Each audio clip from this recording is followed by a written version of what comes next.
Bro, what was that? Did that girl just get shot at? What the fuck? What the fuck?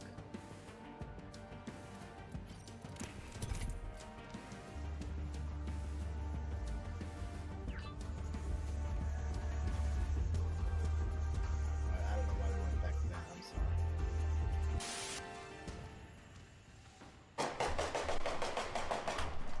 That. What the fuck?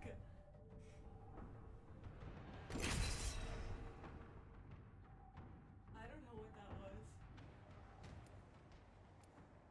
Like, did she just get a drive-by? What the fuck? My window is open. Reckless and full of wrecks. Let's go. Finally.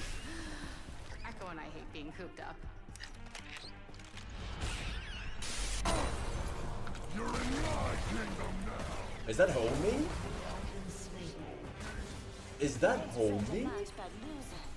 That would be a drag.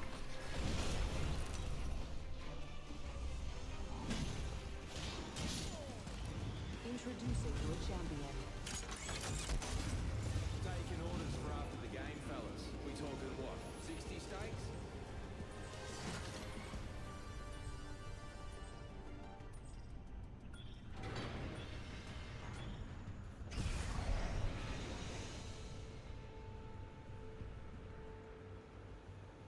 Wait, it's Get fucked. idiot. Loser. How did I get banned? You got banned 2 days ago. We should Wait, land did it there. say Looks like fun. 34? How about that? Oh, did it? Can you feel the speed? Wait, am I banned Yeah, for 10 baby. years? You look at a naked woman with big old boobies, and you go, "Oh, her character design is so wonderful." I'm tired of people being horny under the guise of art. Just admit you're horny. Just admit it. It's not the character design. You're horny. You're horny. Shut up.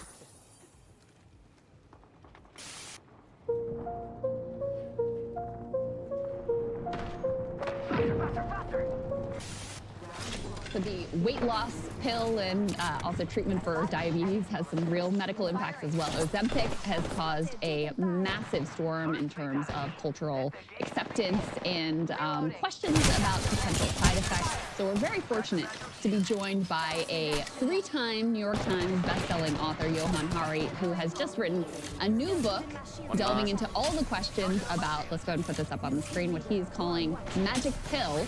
And the subtitle here is The Extraordinary Benefits and Disturbing Risks of the New Weight Loss Drugs. Johann Hari, great to have you. Welcome, sir. I'm ridiculously happy to be with both of you. I'm such a fan of the show, so thank you so much. You're too kind, far too kind. Because you are a hero. So first of all, let's just start with the question that is elicited by the title here. Is Ozempic and these other weight loss drugs, are they actually a magic pill? Bro. There's sort of 3 ways Follow these me. drugs can do magic. The first is they could just solve the problem of obesity. And I've got to tell you, there are days when it feels like that. I've been taking these drugs for a year. I've lost an enormous amount of weight, and my health has got much better. And it feels a bit like, whoa. You know, all my life I've been massively overeating processed food because I was screwed up by the food industry.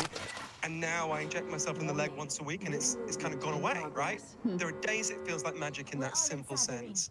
The second way it could be magic is much more disturbing. It could be a magic trick. It could be like the conjurer who shows you a card trick while secretly picking your pocket, right? It could be that in addition to giving you these benefits, it steals from you, it causes such big risks that they outweigh the benefits. That is a real possibility. I go through 12 big risks of these drugs in the book. But actually, the third way they could be magic. How the fuck did I get hit there? Think about like the stories of magic we grew up with as kids in Aladdin, right? You find the lamp, you rub it, the genie appears, and you get your wish granted, and it comes true, but never quite in the way that you expected, right?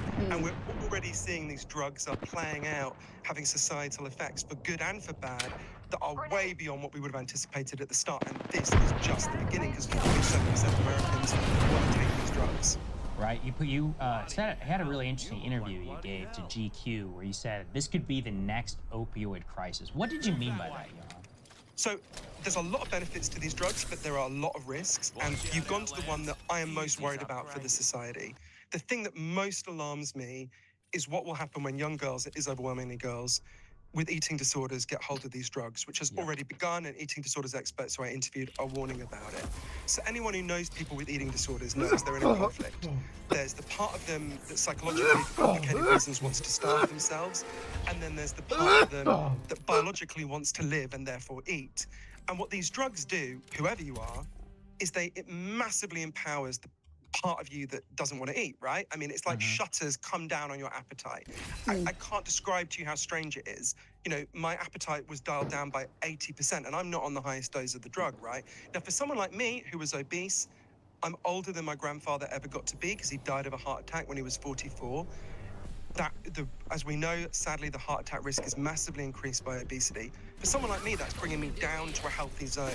But for many people who are taking the drugs who are already skinny or at a healthy weight, it's taking them into the danger zone. So I'm very worried that there's going to be a large number, in fact, I believe this has already begun, a large number of young girls who take these drugs and starve themselves to death in a way they would not have been able to otherwise. That's why we need to urgently change the rules. Stop letting people get these drugs on Zoom. That is crazy. You should have to go and see a doctor who can check your BMI, check your weight, and crucially is trained to detect eating disorders. I think part of why there's been some discomfort with Ozempic and other similar drugs is, number one, the questions about, allowing children to have these drugs. On one hand, you have this massive, especially in the US, epidemic of childhood obesity that nothing seems to be really working to combat, at least nothing that we've actually tried.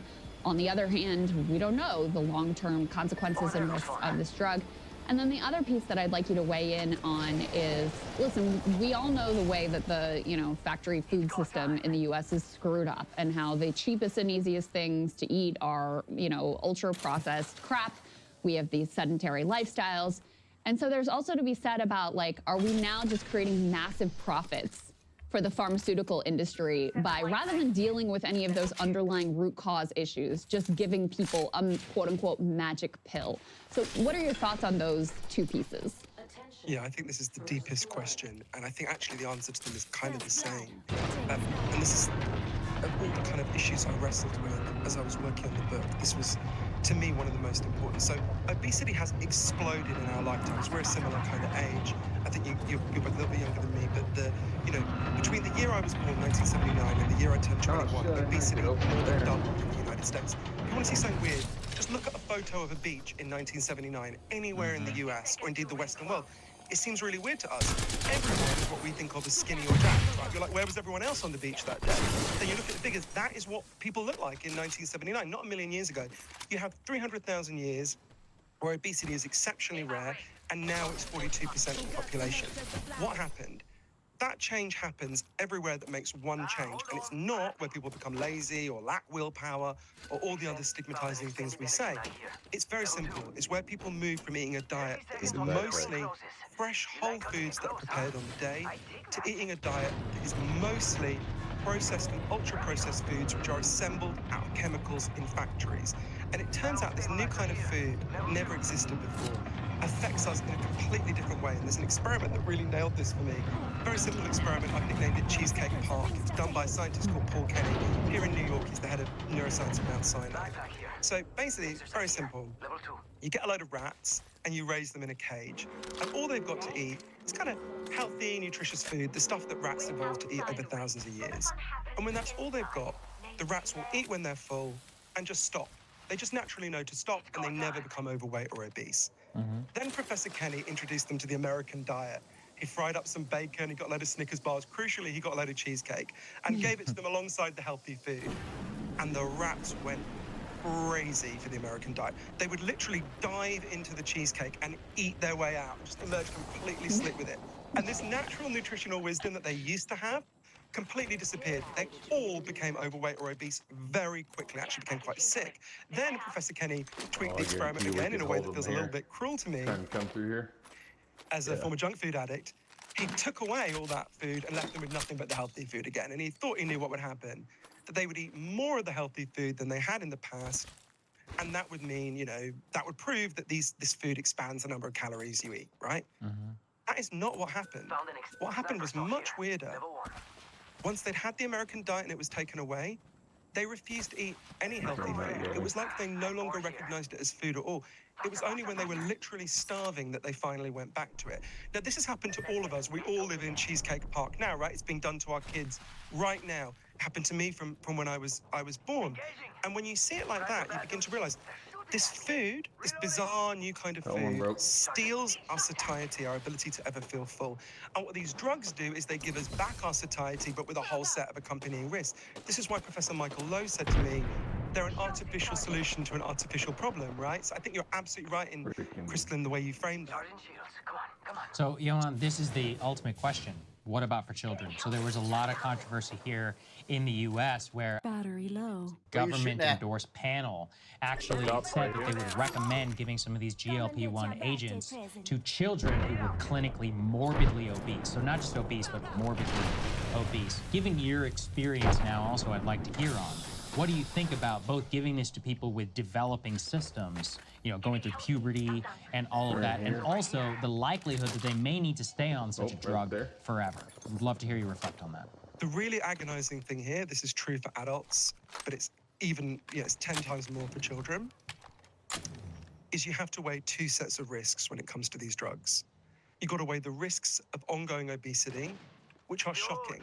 I mean, I was taken aback by the science about how bad it is. Bro, I'm getting out of here. The storm's Obesity coming. increases over 200 known complications and diseases. You've got to weigh that risk alongside the risks of the drugs, many of which are unknown. And that's an extremely hard calculation to do. I would recommend anyone kind of go through. In the book, I go through what we know about the risks of obesity and what we know about the 12 big risks of these drugs, and just figure out as best we can which of these apply to you. Now, that's an agonizing enough decision for someone like me, but if I'm making that decision for a 7-year-old, an 8-year-old, the first thing to say about that is it is crazy as a society we have allowed ourselves to get to this point. Japan has almost no childhood obesity. I went there to see why. It's because they have policies to make sure their children are not poisoned and screwed up by the processed food industry. The first and most obvious thing is we should do that immediately so our kids don't face this choice. But I do really empathize with, for example, I interviewed a wonderful woman, a nurse in Connecticut called Deborah Tyler, whose daughter was 8 years old and having liver problems because she was severely obese, and she was facing an agonizing choice. And she chose to give her daughter Ozempic, and her daughter's health did significantly improve, but Deborah is extremely worried about the unknown long-term risks. I've really empathized with Deborah. We should never have been put in that position. Given that we are, there are risks on both sides. I mean, if you're obese when you're 18, you have a 70% chance of developing diabetes in your life, and diabetes knocks 15 years off your life on average. These are, and that's just one of the effects. There are devastating effects of obesity, but there are very worrying effects about the drugs. There's concerns that it increases thyroid cancer, which are contested, but certainly plausible based on the French scientists I interviewed. Concerns about pregnant women. We know that anyone who's pregnant, we know that rats who get pregnant when they're taking these drugs are much more likely to have children with birth deformities. And there's just the risk of the unknown, right? What does it mean to take these drugs? If that girl who's 8 years old, she's going to be taking it because these drugs stop working. You know, if you stop taking the drugs, the effect goes away and you become obese again. We're talking about her taking these drugs for 80 years, right? And you're absolutely right also to allude to, you know, as Professor Dan Cooper at UC Irvine said, you know, children are not miniature adults, right? They need calories for bone mineralization, for all sorts of things. So these are really difficult decisions, and anyone who's telling you, I share your visceral disgust, but I think the disgust should be at the situation we've put children and their parents in. And then you've got to really just, anyone who's just rah-rah, they're great, or boo, they're the devil, I think is missing the much more complicated and truthful picture, which is we're in a trap. This is the one risky, rusty trapdoor people are being offered. We need to dismantle the trap, for sure. When you're in the trap, you've got to weigh the best evidence. Yeah. Well, that's why we support you, man. Johan, last question for you is, you have personally decided that the benefits outweigh the risks for you personally. Talk about what that balance looked like. What were some of the downsides from your perspective? And then if you could generalize more broadly for adults, how they should be thinking about whether or not this might be a right solution for them. Yeah, for me, you know, if you take these drugs and you start with a BMI higher than 27, your risk of a heart attack or stroke goes down by 20%. And so many of the men in my family have heart attacks, and I tried dieting. My God, no one tried dieting more than me, and I kept getting fatter and fatter because after each of them. So for me, that benefit outweighs the risks, but I don't have a high degree of confidence about that, right? And someone could dig up this clip 30 years from now on YouTube when we know that some of the risks I warn about may turn out to be much bigger than we think, and say, well, what a fool he was. For me, actually, weirdly, the hardest thing, I think there's a lot of things that I go through in the book that people who are thinking of taking these drugs need to know to prepare themselves. And one of them is, when you take these drugs, they radically interrupt your eating patterns.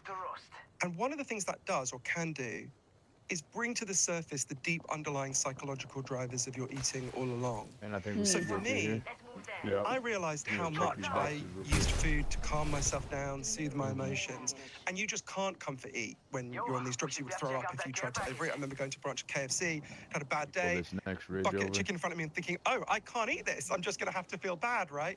And now that can be a good thing. Bringing those emotions to the surface can mean you deal with them, but that's a bumpy transition. I think it's why a significant minority of people taking these drugs are becoming depressed. There even seem to be some risks around suicidal impulse, although that's contested. So for me, that was the hardest. I think because this is such a it's hard to think something more complicated than our relationship with food and food's relationship to our health. I think we've really got to think through all the dimensions of it. This is about to transform how we live. You know, Barclays Bank commissioned an analyst to look into the drugs. She said the best comparison for what this is going to do to our society is the invention of the smartphone. I think she's right. I think 10 years from now, half of Americans will be taking this. I hope we can take a beat to think through the positive and negative ways this is going to affect us, and people can make the best informed decision for themselves and get angry about why we were ever put in this situation and fix the underlying causes. Yeah, that's well said. I think you've done a really well-considered job of looking at this. We respect a lot of your previous work, and so thank you for joining us, man. I think a lot of people will benefit from this. Always a pleasure to get to chat with you, Johan. Congrats on the new book. Cheers. Hey guys, if you like that video, go to breakingpoints.com, become a premium subscriber, and help us build the best independent media organization on the planet. That's right. We're subscriber funded. We're building something new. We want to replace these failing mainstream media organizations. So again, to subscribe, it's breakingpoints.com.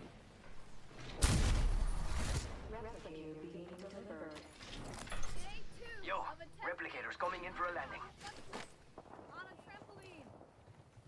Got an enemy out there.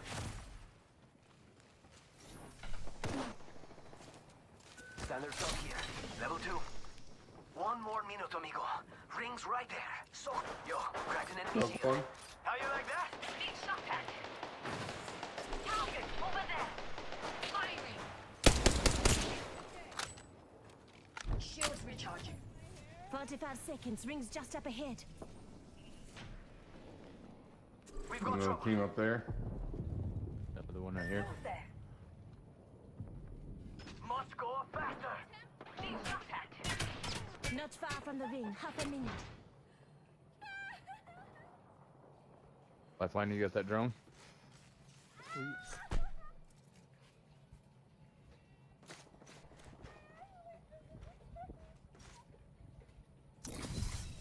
Sorry, I had a pizza in the oven. I had to run out. I started smelling it. I was like, I gotta get to that before it burns. I've burned too many pizzas trying to play games. Yep. There's one on this hill right here behind this rock. Can you see him? How you like that? Listen up. The ring's moving. Attention. Delivering care package. Yo, we should def check out that care We can get package. down to the bottom of this building right here. What do you think is over here? Okay. I'm going to fly out of the zip line, so you know. Yeah, there's a team gatekeeping. I broke one. You want me to come to you? Coming.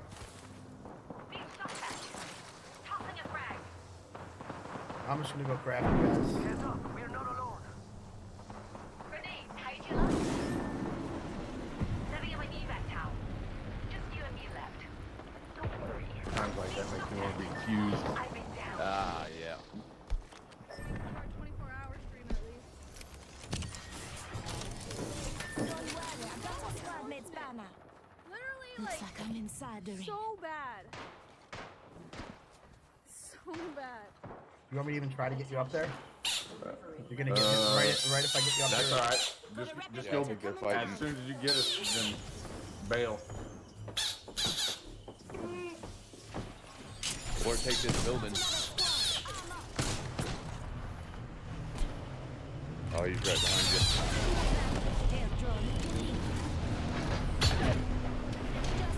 I'm going to the right. Following you.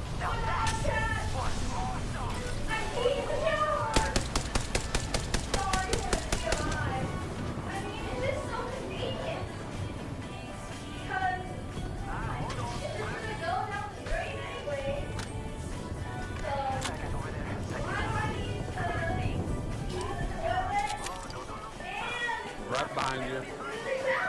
That's that same fucking. Yeah. I knew if I got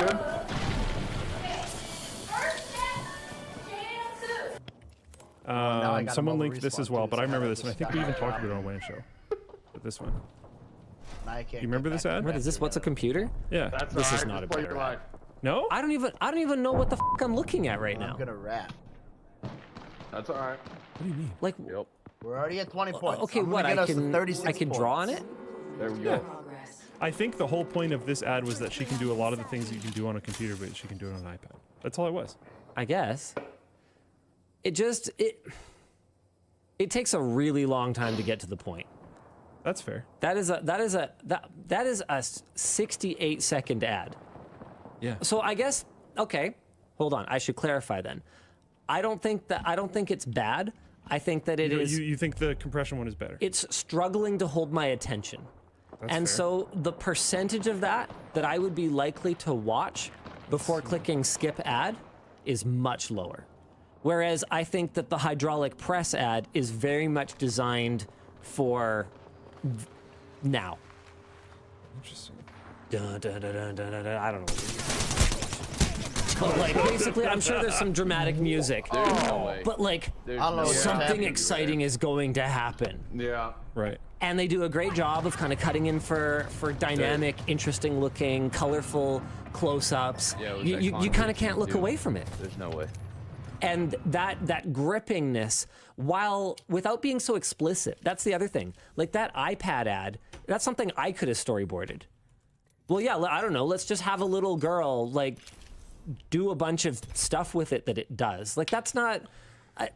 It says it explicitly, whereas the hydraulic press ad says it implicitly, which maybe was their mistake because it allows people to kind of insert their own narrative here about you're destroying my AI. art. Yeah, AI destroying art and not having respect for classical instruments of creation, right?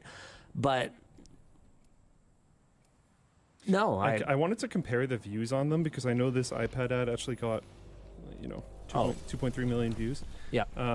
But I can't find what's a computer actually posted by Apple. That's because Apple pulls down their old marketing collateral instead of just leaving it up. In fact, they sent some kind of legal notice to someone who archived all of their old advertising collateral and were basically like, you need to take this down, you need to delete it all. And it's like, sorry, what? Like That's lame because they've really had some cool ads. advertising, you guys? You literally pay money to have people watch this, and then you're like, no, don't keep watching it. That's the old one. So to be clear, there's still plenty of things that I think Apple is so far up their own asses about that they will never see the light of day ever again. Oh yeah. This commercial just isn't one of them. Why don't we jump into our next topic here? You want to pick it? People are also pointing out, this is an interesting one, Trig in Full Plane Chat is pointing out that the original iPhone 1 commercials do try to make effectively the same point, but they're like not one really, team? it's not musical instruments, but they're trying to show that Maybe, the maybe iPhone not. is replacing lots of different objects. And if you remember, a lot of the marketing around smartphones when they originally came out was like, you don't have to have all these things anymore, you just have a phone. This is like, none of these are new marketing points. Yeah, I think this is one of those things where it just happened to land at a moment of high sensitivity around this subject. And I think 'cause the AI stuff. I think that's actually part of why people were so upset about the recent gamer food video as well. So it was right on the heels of 1 or 2 high-profile channels basically leaving YouTube or paywalling most of their content on their own sites. Our gamer food video. Okay. Yeah. So we've been trying to figure out like what happened there, and there were definitely some issues in the way that it was messaged, in the way that it was cut. I did end up watching it, and I do agree. Yeah, there were issues, but how mad people were, like how incredibly angry they were, didn't seem to really match the sin that we had committed, and we were kind of trying to figure out why it was. And it does seem like that was a significant contribution to how upset people were, because the wounds were a little raw. And I think that's probably what we're seeing right here. We're seeing open wounds in the artistic community around computers replacing human art. But that isn't what Apple was trying to say at all. Obviously. Yeah. The iPad has never Not even a little bit. has never been, and it could be with third-party software. You could do generative AI art stuff on it, but that's never been Apple's message. Apple has always positioned their professional tools as for creators of art. And the fact that they had it taking the place of tools for creators of art means that that was the message. These tools, now this tool. And it's so thin. Those other things couldn't possibly hope to fit in this hydraulic press. Yeah, and like but people, this sure does. People in chat, like Monty Hawk is saying, and copyright is going to continue to be bypassed by AI with vague and hidden BS with more scraping of data and theft. Totally. The ad had literally 0% to do with that. This is the thing that we're kind of talking about, is like, we think, and I agree with Linus, it makes sense. We think there's a lot of rage coming from that area attacking this thing, but this thing was saying nothing about AI. It isn't what Apple is trying to say, obviously, but it is not tone deaf to say when that open wound of AI replacing artists is ongoing. But that's the thing, right? Like, if we know what they're trying to say, and we know that what they're trying to say is not the thing that we're upset about, then what's tone deaf about it? Like, is our response to them tone deaf? God damn, dude. Is intentionally. If I know what you're trying to say, and I know that it's not the thing that's upsetting to me, I'm the one being irrational. Yeah. If I go, well, I'm going to be mad anyway. Yeah. Not them. That's not on them. Intentionally misunderstanding someone. That's fucked up. Don't do that. Yeah. Why would you do that? Even for no other reason than it's just a waste of time and energy for yourself. Yeah. Just chill. Why be mad? It's just some freaking ad. There's grass, man. Go touch it. Go touch it. It's okay. Maybe go touch it with a paintbrush. You know, there's water restrictions in place. If you can't water it, if you live around here, it's you get really some green nice paint. outside these days. Go paint outside. Get some green paint. Get it on there. Paint your lawn. Took him a while to figure out what I was talking about. Oh yeah, I thought you were just like fancily telling people to go touch grass. I didn't realize you were like, there's a drought. Go paint your grass green. Oh. It's like, wow, condescending much? Okay, Twitch chat, you lost your chat privileges, sorry. Go paint your employee's car. Chasing me. Exactly. Oh, man. All right. I think it's one of those things where it's getting worse because the global stress levels are so high and small perceived slights. Yeah, it's just, that's what we're kind of saying. It's like, you get that, but just relax. Oh man, there's so many. It's not worth it. There's so many like legitimately scary things to be mad about. Oh yeah. We should legitimately be upset about the whole like AI generative, like they took our jobs. There's lots of situation. problems there. There's tons of problems there. That Apple ad just isn't it. Yeah. So why invest the energy in it? Save it. It's like Hugh Grant. Look, Save your strength. No offense, but when's the last time you made a movie that I wouldn't just watch on my iPad? Boom, roasted. Hugh Grant, what does he make? He was actually in that Dungeons and Dragons movie. That was very good. freaking perfect. I legitimately what actually the hell was that? I do enjoy Hugh So Grant's very recently, films. Dude, and he's scanned, Oh yeah. right? Oh no, I know. So funny. I got people kind of behind me, but I'm gonna try to get his car. No, I was just courting oh, this is Hugh controversy. Grant. Yeah, he's cool. Just two. You don't know actors. I don't know anybody. I know. It's sad. Neo. Anyway, why don't we move on? Microsoft has been catching. Okay, back to things that you should be mad about. Here is a legitimate channel for that energy. This could take some action. Microsoft has suddenly closed three studios that it acquired alongside Bethesda, including Tango Gameworks, the developer of the award-winning and widely praised Hi-Fi Rush, Hi-Fi Rush. How do I pronounce Austin? There's like two I think that's supposed to be Austin. Oh, that makes way more sense. Arcane Austin, developer of Prey and Redfall, was another loss, meaning that development of Redfall, Arcane Studios in Austin, Texas, is effectively over, and its promised DLC has been canceled.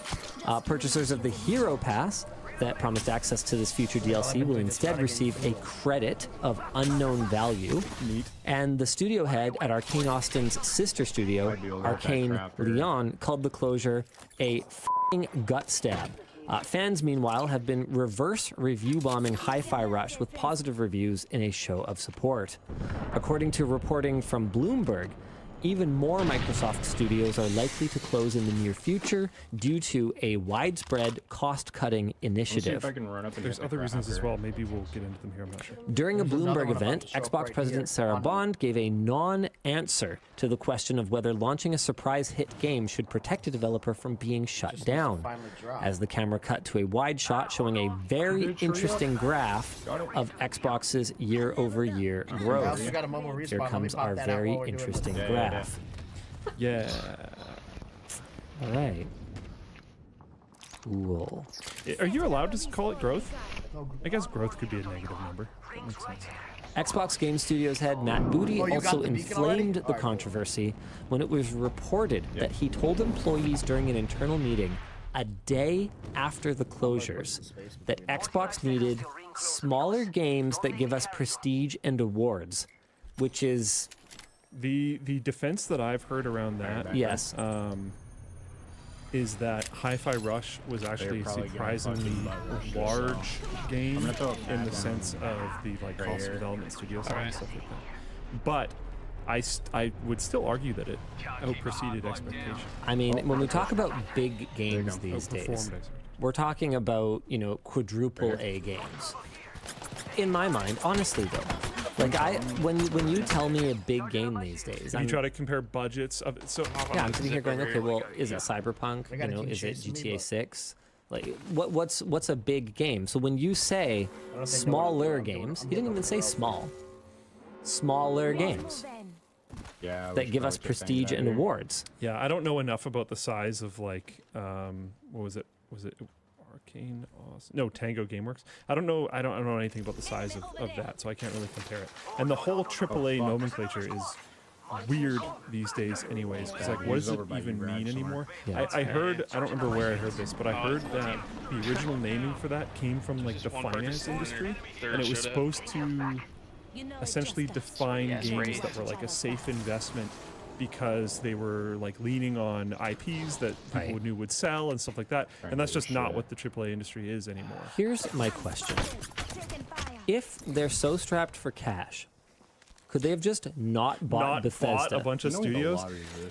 Yeah, I wonder not even how a bunch of studios. Could they have just not bought Bethesda specifically? No way. Could they have just not? Is specifically That's an interesting because question. I talked about this on the WAN show. I don't know how long ago, but I had a discussion topic. I don't know how we got onto this, but I talked about how I think there were some quotes from the director of publishing from Larian or something in there as well. But I talked about how one of the big problems with these subscription services is that the companies running the subscription services are just going to want games that sell the subscription service. Yep, and they're going to have their own internal metrics, which probably have deeply flawed aspects of them. They're not going to be perfect. Yep. So they'll do it data-based on whatever, not data-based as in a database. Yeah, but based on data. Data-driven decision-making. There we go, yeah. They'll do that, but then what if the data's junk? And I suspect a lot of that data is going to lead them to massive titles that bring in all of the people instead of these small games that someone might subscribe to the service because they're I want to play the new Halo or whatever. But what they actually spend all their time playing, because Halo sucks now, is stuff like Hi-Fi Rush or whatever else. But if they, on their exiting survey and the first game they play when they sign up, if those aren't these smaller titles, it might not bring light to them. And if that makes them think, they should be able to see the playtime though. Yeah, but if you have a bunch of playtime, I don't know. It totally depends on how they're measuring that data. It also is. I guarantee you. Look, I don't work at Microsoft. I don't work within the Xbox team, but I guarantee you that there's an element of this that's political as well. Because any time you just have a bucket of money, someone is going to decide what to do with that money. If all of these games were selling on their own individual merit, generating their own revenue, then it would be directly attributable right back to the team that worked on it. Whereas if all of these games are minor contributors to a gigantic bucket of money called Game Pass revenue that someone or someone's is in charge of divvying up, kind of going, okay, so reinvestment-wise, this is going to go into what we think is a good bet over here, and this is going to go into what we think is a good bet over here, just because you made something great last time that contributed a whole bunch of subscribers, a whole bunch of playtime, doesn't necessarily mean that you will be divvied anything. Yeah. So it's actually the complete. And what's funny is, because what if they don't believe in your vision for your next proposed project? Then instead of you just automatically having the money for it anyway, because your last project did really well, you could just be rug pulled. And what's funny about this is I remember us having conversations about how subscription services could be a savior for smaller game developers.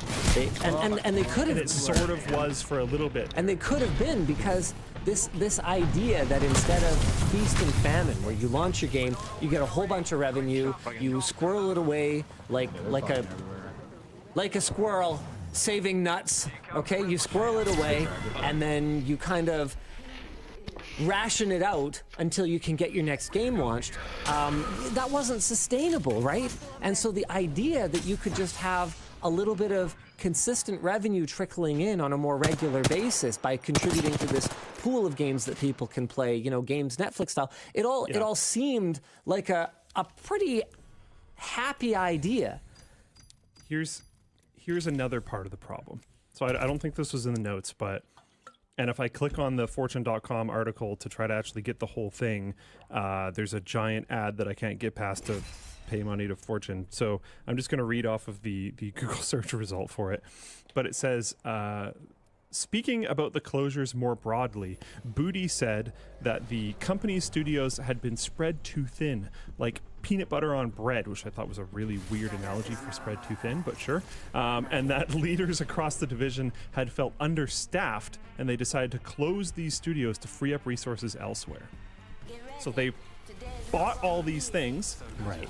Didn't have the like plan, high level leadership to manage all these sub studios now, and then we're just like, and closed it. What a waste. Like there's like Embracer Group just like bought a bunch of stuff and then closed them, and Microsoft just bought a bunch of stuff and closed them. Like this isn't going to make people get interested in your other garbage games that you're releasing. It's just going to create more people buying other stuff unrelated to you. Like if we look at a lot of the really big successes as to late, they have not been big Microsoft titles. What about Halo Infinite? It's just not working. Like the buy them and close them model is not going to be effective. I pretty much guarantee. And I gotta kind of wonder, right? Like bean counters, you know. If your bean counting calculation goes, okay, this bean costs $1 billion. Okay, so you buy it for $1 billion. Nice. And then you basically go, okay, bean. It's a solid bean right there. Okay. Let's throw away this bean. You can fit so much fiber in that bean. Yeah. What's your plan? Like, how did that make it past? How did that make it past the? You know that old meme format where the guy gets like hucked out of the window of the boardroom. Like how? How did it make it past that guy? Yeah. Yeah. I actually don't get it. And to be clear, You know, it's not like as a company we've never overextended ourselves and been in a position where, you know, having twice as many people is you know, actually less efficient, right? Like it's not like we aren't at a size where I get that. Growth has pains. But you don't have to buy things. And they closed it so fast. They didn't buy Bethesda that long ago. No. Like it's very quickly. No. My goodness. Oh man. But throwing away the bean is a tax write-off. Drop table employees in Floatplane chat, you're banned. I'm kidding. I'm kidding. You're not banned. I do wonder, like, how much of this is just like stock, minor stock manipulation, or like trying to appease stockholders at all. Like, well, because okay. if they have all these studios, like. Crafting, but keeping focus. Warning. Ring movement in progress. Already inside.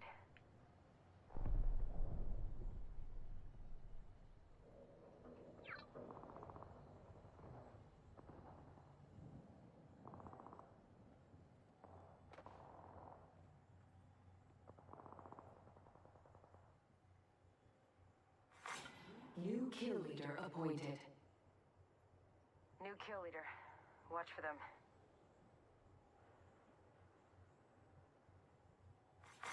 Attention. Delivering care package.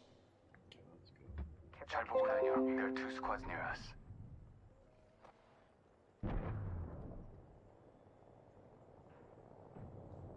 vida es mejor. Yo quiero seguir cantando con este gran corazón y calla todas las penas, vivamos un mundo mejor. Y de que todas las penas que así cantamos mucho mejor. Grita fuerte conga, conga y alegra el corazón. Conga, conga, conga, los chicos bailan conga. Conga, conga, conga, las chicas bailan conga. Conga, conga, conga, los chicos bailan conga. Conga, conga, conga, las chicas bailan conga. ¡Esa! A ver, Rosalía, el pasito. Conga, conga, conga, los chicos bailan conga. Va en contramano, Rosalía, conga, para allá. Conga, conga, las chicas bailan conga. Conga, conga, conga, los chicos bailan conga. Conga, conga, conga, las chicas bailan. Que no pare, que no pare, que no pare, que no pare, que no pare, que no pare, que no pare. Sí, y toca el pianito, Fabián. Ya. Ah, sí, sí. Hey! ¡Hopa! She left the door wide open. She's becoming the bane of my existence. Why is Victoria becoming the bane of your existence? You know when you're off day, you just want to sit and like look at like vanilla porn. Yeah. That's like my normal off days.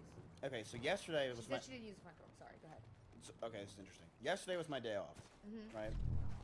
I'm chilling. I'm on 30 milligrams of Adderall, so like I'm like super serious, like mode, like I'm not trying to look at anybody. Right. I'm listening to Steve Jobs' autobiography. Is this a pre-jerk or? This is no joke. Oh, so you're okay. So this is pre-jerk. I took so much Adderall, I don't even have to touch it. Oh. It's Literally can focus and it does it immediately. Also, there's a thing called Adderall. Really? So there I am. What was I saying? And I leave for a little bit, and I come back, and I see that extra on my computer without telling me. And she opened up tabs, and because I saw chat arena. I'm like, why is it on extra, Emily? She was typing in her offline chat. No, she used my setup when I was not home, without telling me. To stream? I'm gonna call her.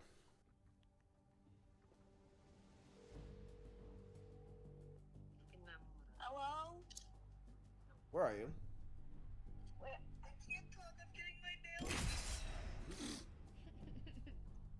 How are you just typing in chat? I'm sorry. Wait, how are you typing in my chat if you're getting your nails done?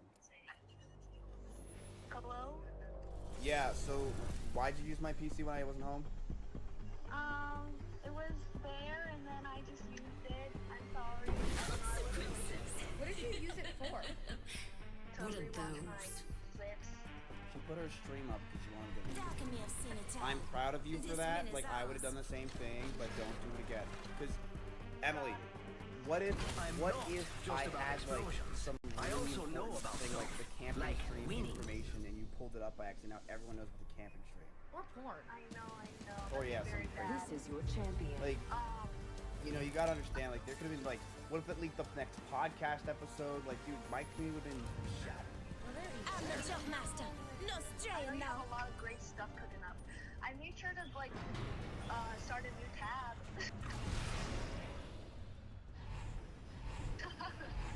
That's even worse, bro. No, but I just opened a new tab. But yeah, I apologize. I'm sorry. I should have asked. What did you type? Did you type X? I just clicked my chat's links in Chat Arena. Enough lambing around. We're dropping.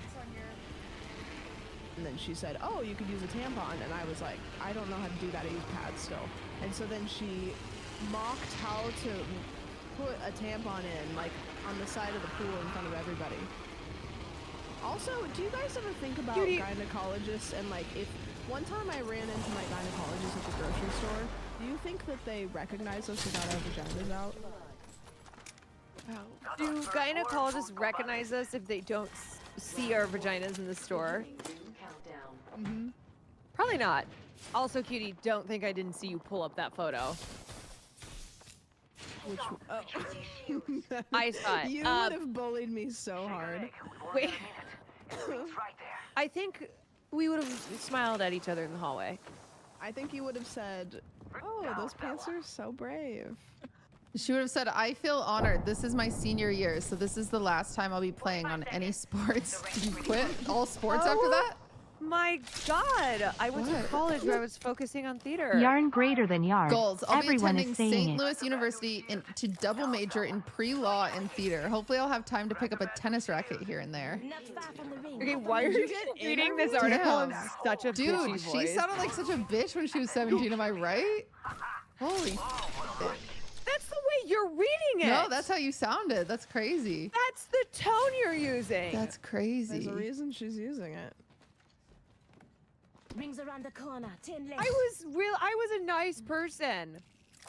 Extended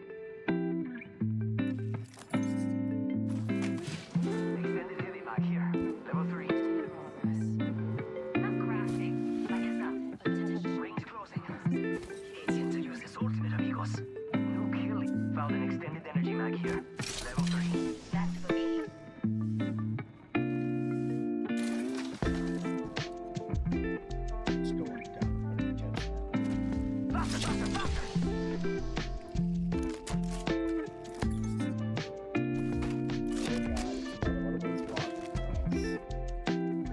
Just tell me what's going on. You don't need to do 17 different jump cuts.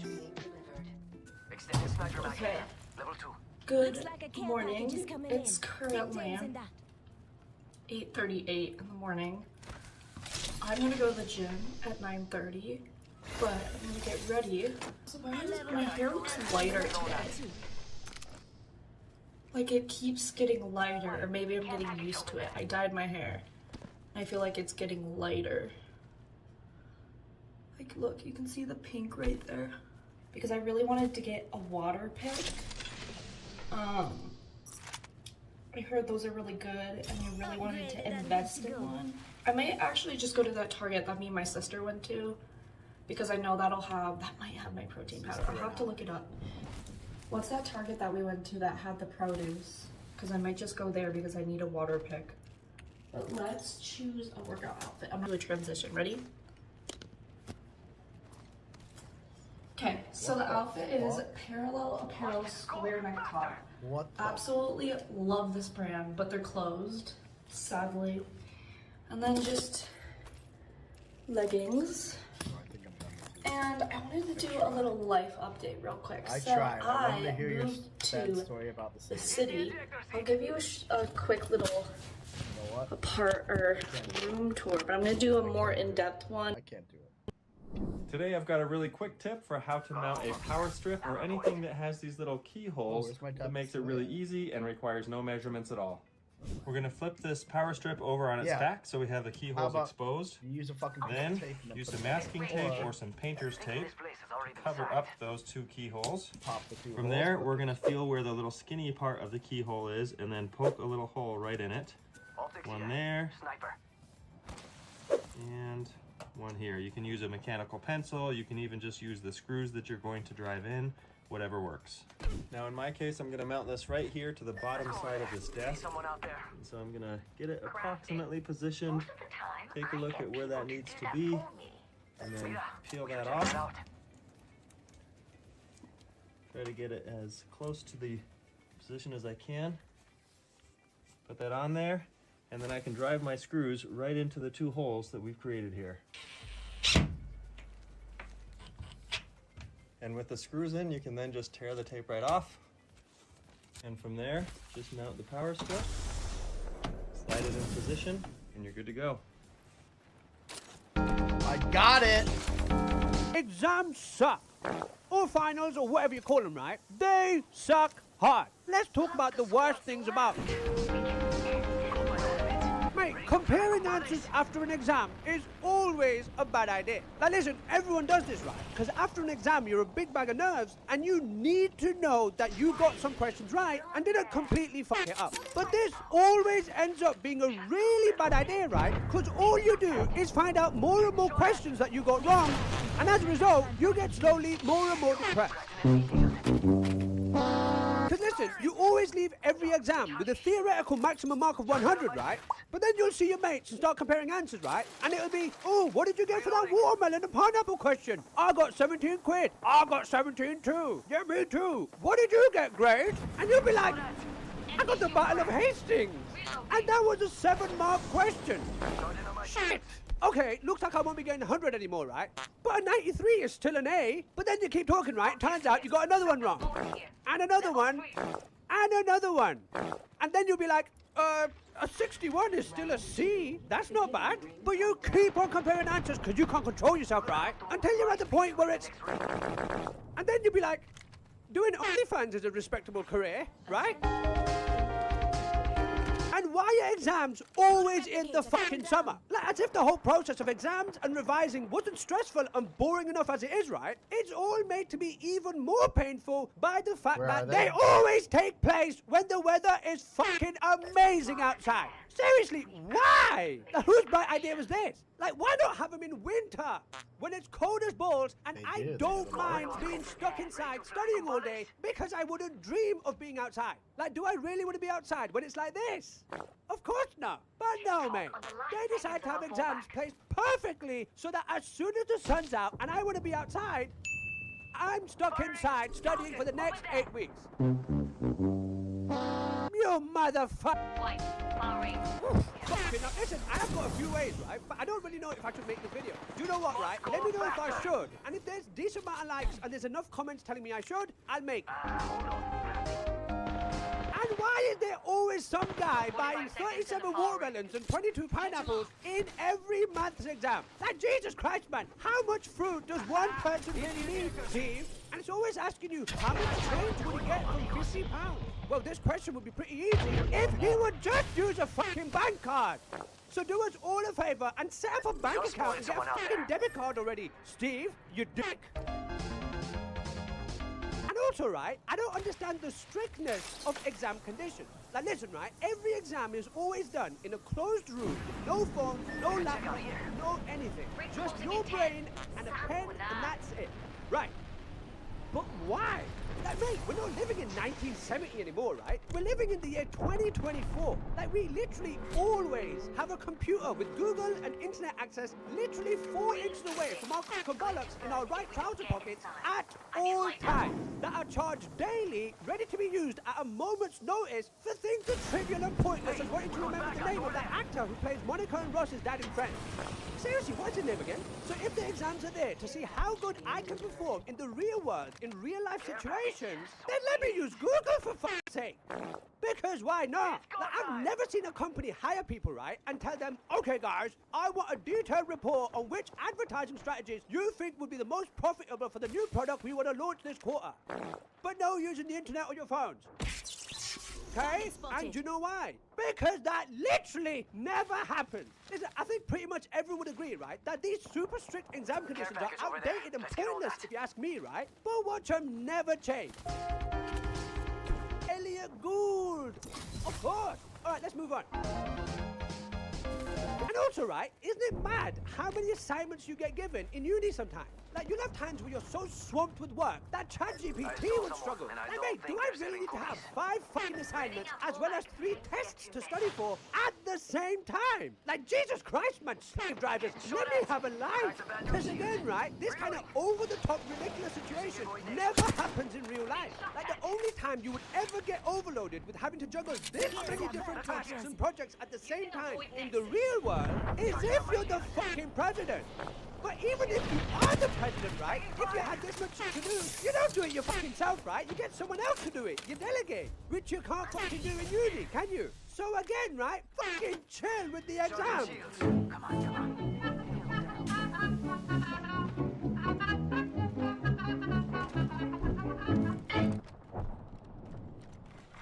Attention, delivering replicator. Replicator on Big its way Shanty, down. Georgia, April 12th, 1862. Conductor William A. Fuller checks his engine, the General, before taking his break during the train's breakfast stop. And as he walks into the hotel for a quick bite, he thinks maybe he should alert someone about the 20 men who'd gotten on at the last stop. They were furtive and tense, probably Confederate deserters. But before he can do that or spoon up some eggs, he hears something strange. The huffing of his beloved machine. Outside, the General has decoupled from its passenger cars and is pulling away. And aboard, he sees the suspicious men. Not deserters, train robbers! He then pursues the shortened train on foot, trying his hardest to catch his engine, falling behind as he shouts for help from passersby. But listen all y'all, this is no robbery. It's sabotage! Those are train noises. About to lose our fullback. Taking fire. Today's historical heist is made possible by our creator-owned and operated streaming service, Nebula, where you can get access to our next series 2 whole weeks early and ad-free. Aboard the General, James J. Andrews is watching William Fuller drop further and further behind. They've done it! After all of the planning, all of the preparation, they're heading north on a hijacked Confederate train. Now, Andrews is not a soldier. In fact, exactly what he is remains a subject of conjecture to this day. He'd held a string of jobs over the course of his life, including handling medicine across the Union campaign.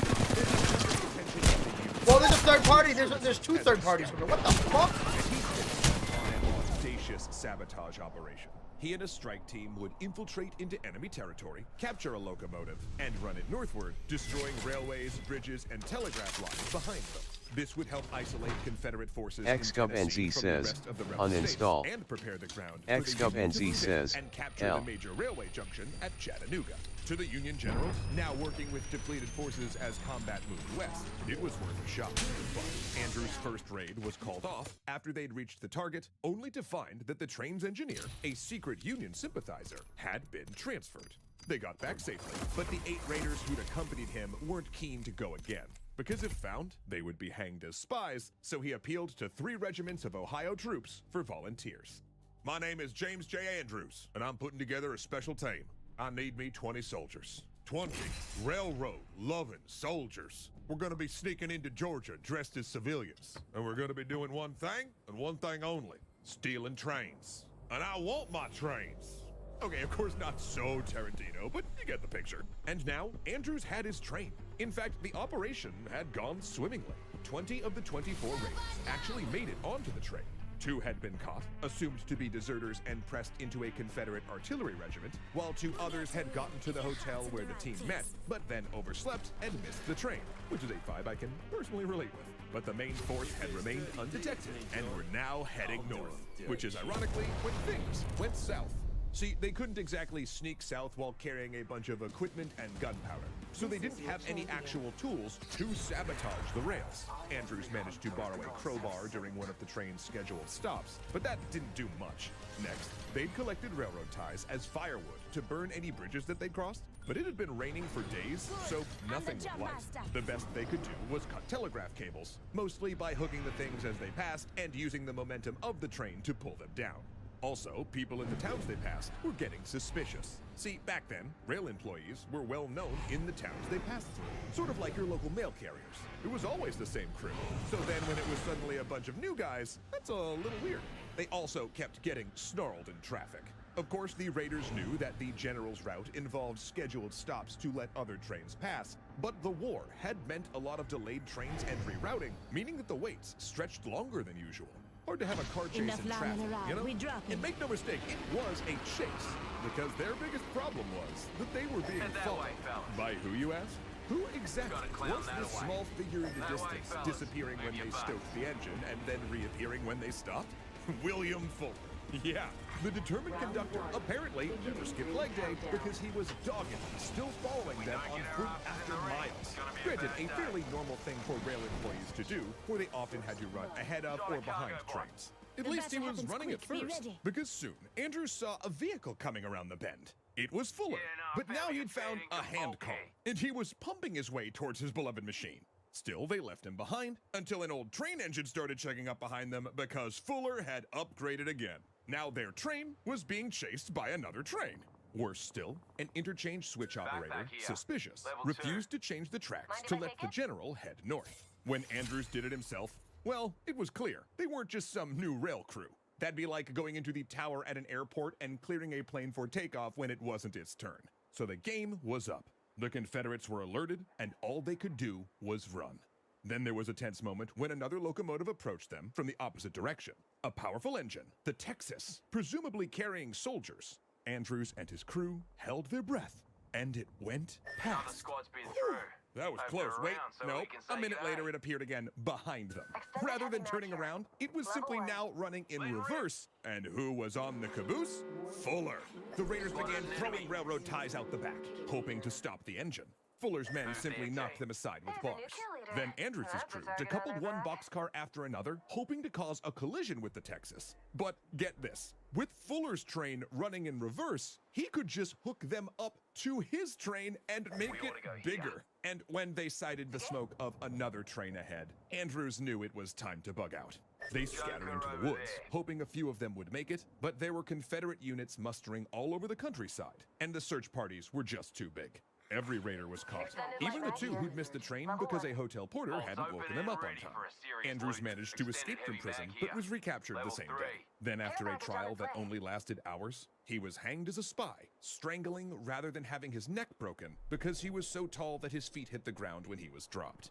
Several others were executed before the South seemed to lose their stomach for it. After all, despite the mayhem, little damage was done and no one was actually killed. So the prospect of 22 executions started to look a little disproportionate. The rest of the raiders, miraculously, eventually made it back alive. The two that were pressed into service later deserted and made it back to Union lines. 8 of those held as prisoners of war escaped, breaking up into pairs. 6 made their way north, while 2, sort of brilliantly, went south instead. Making it to Florida, they got their hands on a boat and rowed out to a U.S. naval vessel blockading the port. Then the remaining 6 were traded in a prisoner exchange later in the war. And they returned to all find themselves lauded as heroes, both in newspapers and in a special new way.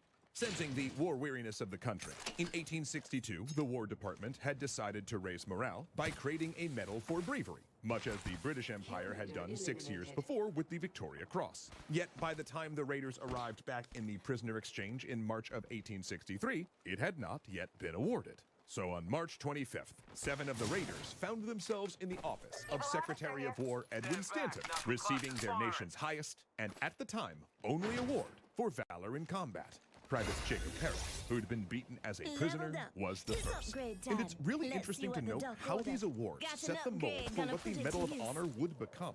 The recipients were all military. The civilians, including Andrews, did not receive it. And after the presentation, they met Lincoln at the White House, who personally thanked them, a ritual which continues to this day. Over the next several years, more raiders would get the award, helping set the precedent that it could be awarded posthumously. And the fact that this was a failed operation that killed 0 enemy soldiers hammered home that this was not an award for victory or inflicting violence, but rather doing one's duty under extreme danger. Today, both locomotives, the General and the Texas, reside in museums, and the executed raiders are buried together near a monument to the raiders. The event has been the subject of 2 films, including a silent Buster Keaton comedy, The General, considered a treasure of early Hollywood. Seriously, if you haven't seen it, you should check it out. It's pretty good.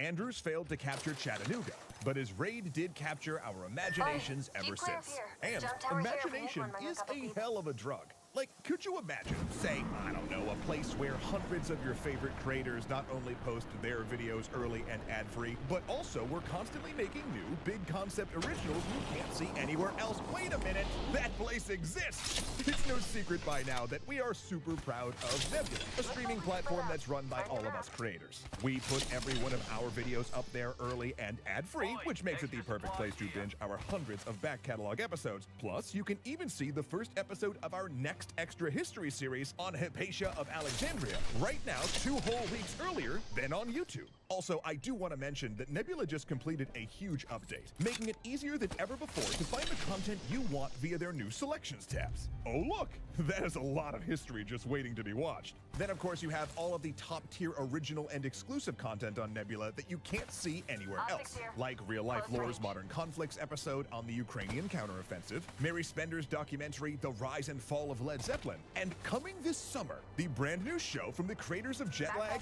that I am in, called The Getaway.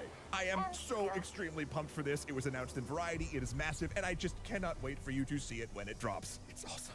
Now, you can get all of this Nebula goodness at a deep discount when you head to nebula.tv/extrahistory. The price is just $2.50 a month annually, or $5 month to month, or right now Nebula is offering lifetime memberships that will last as long as you and Nebula both exist for $300. Yeah, no tricks, no gimmicks, one payment, and then get Nebula access forever. And actually, real talk, those lifetime subs are a great way for us to remain independent while also raising capital for all of the amazing and creator-owned projects Nebula is greenlighting. It really is a win-win. Again, that is nebula.tv/extrahistory, or else you won't get the discount or be supporting our channel. So sign up for Nebula here or in the description, or stay on the YouTube machine and check out another of our videos here. Probably has ads though.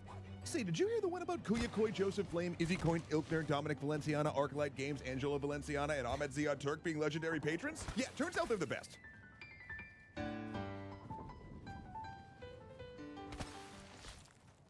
I'm a lot of things. Short, athletic, good dancer, contagious smiler. But one thing I'm not is a quitter. Unless it comes to reclaiming speedrun world records. In that case, I give up almost immediately once they're taken from me. But aside from that, I'm a full-blown certified anime protagonist who never says never. So, I posted a video 2 weeks ago where we did that dumbass invisible box challenge. Nope, that's not what it is. The box itself isn't invisible, nor is the shit in it. We did that box challenge where you can't see what's inside there and you have to like touch it around, poke it, finger it, whatever, and figure out what's inside there using only your touch senses. And I was atrocious at it. I was guessing the most outlandish, demented things ever for the simplest items. Like for a pipe cleaner spider, I guessed it was a dead bird. For a toilet brush, I guessed it was a live turtle that had spikes glued to it like fucking King Bowser. So I came in last place, firmly there, which is bad because, like I said, we are going to be doing punishment games for people in our group that get the lowest amount of points for these dumb challenges. So it put me in a bad position. But that same day, we did do another box challenge, but this time it was tasting things that we can't see. And let me just tell you, I had my Michael Jordan theme game. I was playing on a different level. I can taste shit and immediately recognize what it is without any problems. Meanwhile, I embarrassed myself when it came to this time. Now, I was expecting the worst. I thought we'd be getting like buckets of urine, which I do think I would be able to identify, and I feel like my tongue, my palate is so sophisticated, if I did drink urine, I could probably pinpoint exactly what they consume to produce that flavor. I really feel like I have a very talented tongue, and this proved it. So, let me just show you some of my highlights here for the ESPN montage. But I didn't start strong, and I want this to also be an educational moment, that it doesn't matter how you start, it's how you finish.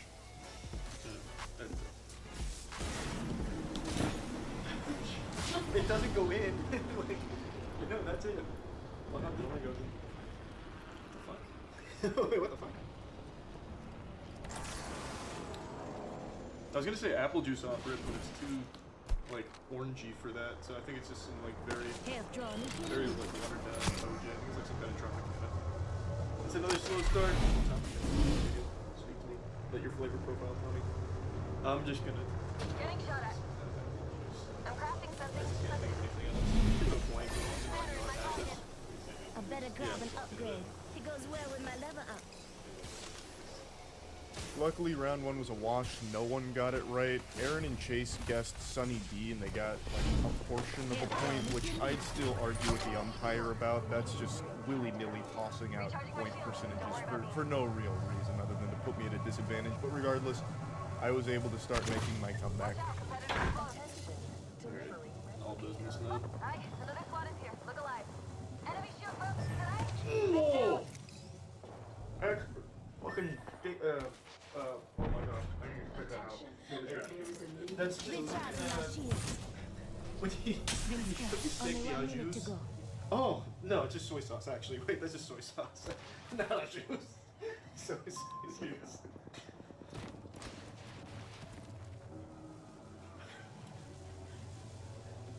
45 until recross. It's near.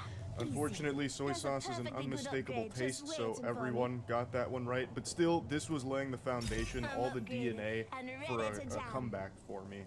This was the formula for success. Jack says, at least res him. Res who? That's burning. What do you mean? Oh. Jack says, our wow, teammate. What the fuck? Is this supposed to be spicy? Or is it like super acidic? What the fuck? Oh, that hurts. Ow. 10 seconds left. What is that? Oh, I know it. Unlocking. I'm not gonna have time for this. Neural pathways that have been long dormant. Oh my god, that's just ginger ale. Locking it in. That's gotta be a point. Oh. Jack says, Yikes. LOL. That probably wasn't worth doing, so I should have waited till I got in. Wilcon says, Tut. My plan was to crap you and get both of you. Oh, wait. Jack says, should have done it 3 minutes ago. And you shouldn't have died. Buzzer beater. That's taste. Ginger ale, lock it in. It's lemon juice. It's literally just concentrated lemon juice. Jack says, you were in Narnia the entire game. Oh. Wilcon says, tongue sticking out. Here it's become very apparent that I don't know what ginger ale tastes like. I just remember it growing up. My parents believed it was like this panacea that would cure anything. So if I had to ginger ale was always selected. But ginger ale was always one of the options. I just never. That's what I get for going and wasting my time getting teammates up instead of just playing my game out. Because I need to help everyone else because they can't fucking stay alive. Mystique, this like prestige all I do around ginger ale. So anything I taste that's like almost medicinal-esque, I just immediately default to it must be ginger ale that I'm consuming. And then they want to but now, looking back on it, it's pretty clear just how fucking unhinged that is. Neither of those is even close to ginger ale. So 0 for 2 on the ginger ale guesses, but I swear to God, I really did start to get it together, and it was all thanks to hot dog water.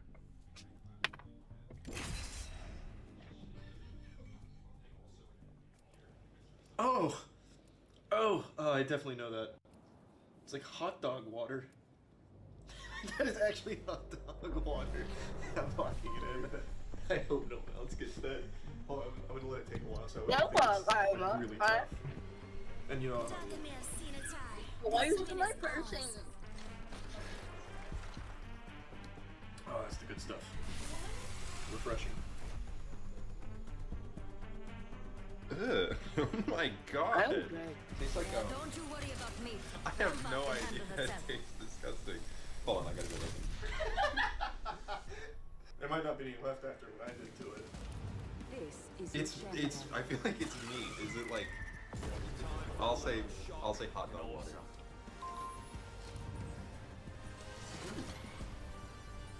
Good. I may have had some kombucha. Yeah, I'm sure that's overpowered.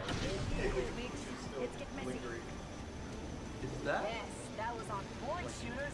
Unsalted chicken broth? That's pretty close. We got it. Hot dog water. Drinking that hot dog water was like taking the limitless pill for me and unlocked 200% of my brain. I couldn't miss from that point forward. It was impossible for me. So maybe there is some kind of unstudied benefits to hot dog water that I think really needs to be looked into by the scientific community at some point. And luckily for me, all my friends started to miss in a big way, which opened up the door for me to take this W home. But let me show you how I wasn't the only one missing some of these, like the easy shit, like lemon juice. It's just kind of hard when you can't see it, actually. Like, there really is a big element of, like, smell and sight to what you're consuming and the flavors that you experience when drinking or eating something. Round 1. Beginning ring countdown. Replicator on me. You'll have to fly the tap. It's on. First blood. Cover me. Crafty. Ooh! Rings close. Got a minute to hit it. You know what I mean? Pick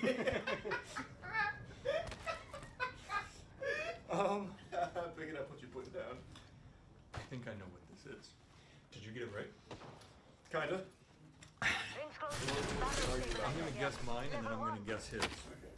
That is not fresh. That's from a bottle. Found an extended energy mag. Level 1. And what's his guess? Lemon juice. Evo harvester spotted near me. Yep. Here. Close range. It's lemon juice. Yes. Got some extra back. You're welcome. I didn't think he was guessing Sprite. I was like, nor do I drink my other two guesses either. No, that's a good point. Which is what I thought. Oh, I'm sorry. I didn't mean to scare you. Rings around the corner, 10 left. Damn, thought I was turned around. They flipped me around. Got cursed by a damn warlock. Optics here. Mid-range. Always better than iron sights. Warlock came out and turned your shirt around. Rings more then. If you pulled out the bottle and showed it to me, I would know exactly what it tastes like, but I don't think I can do the If inverse. you showed me the bottle, I'd know it. No, like, I would know. Rated and I could good tell to you go. exactly like what the flavor would be. Fuck, I thought it was gold. It was weird. Is it like just just pretty much like straight electrolytes? Is it just like a rehydrating thing? Like a rehydration formula? Yeah. Oh, okay. So weird. It looked like it was gold because it was above the lava.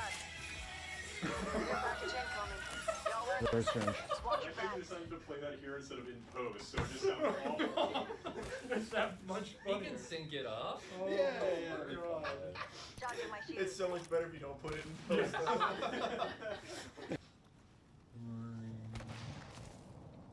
Oh my god! Yeah.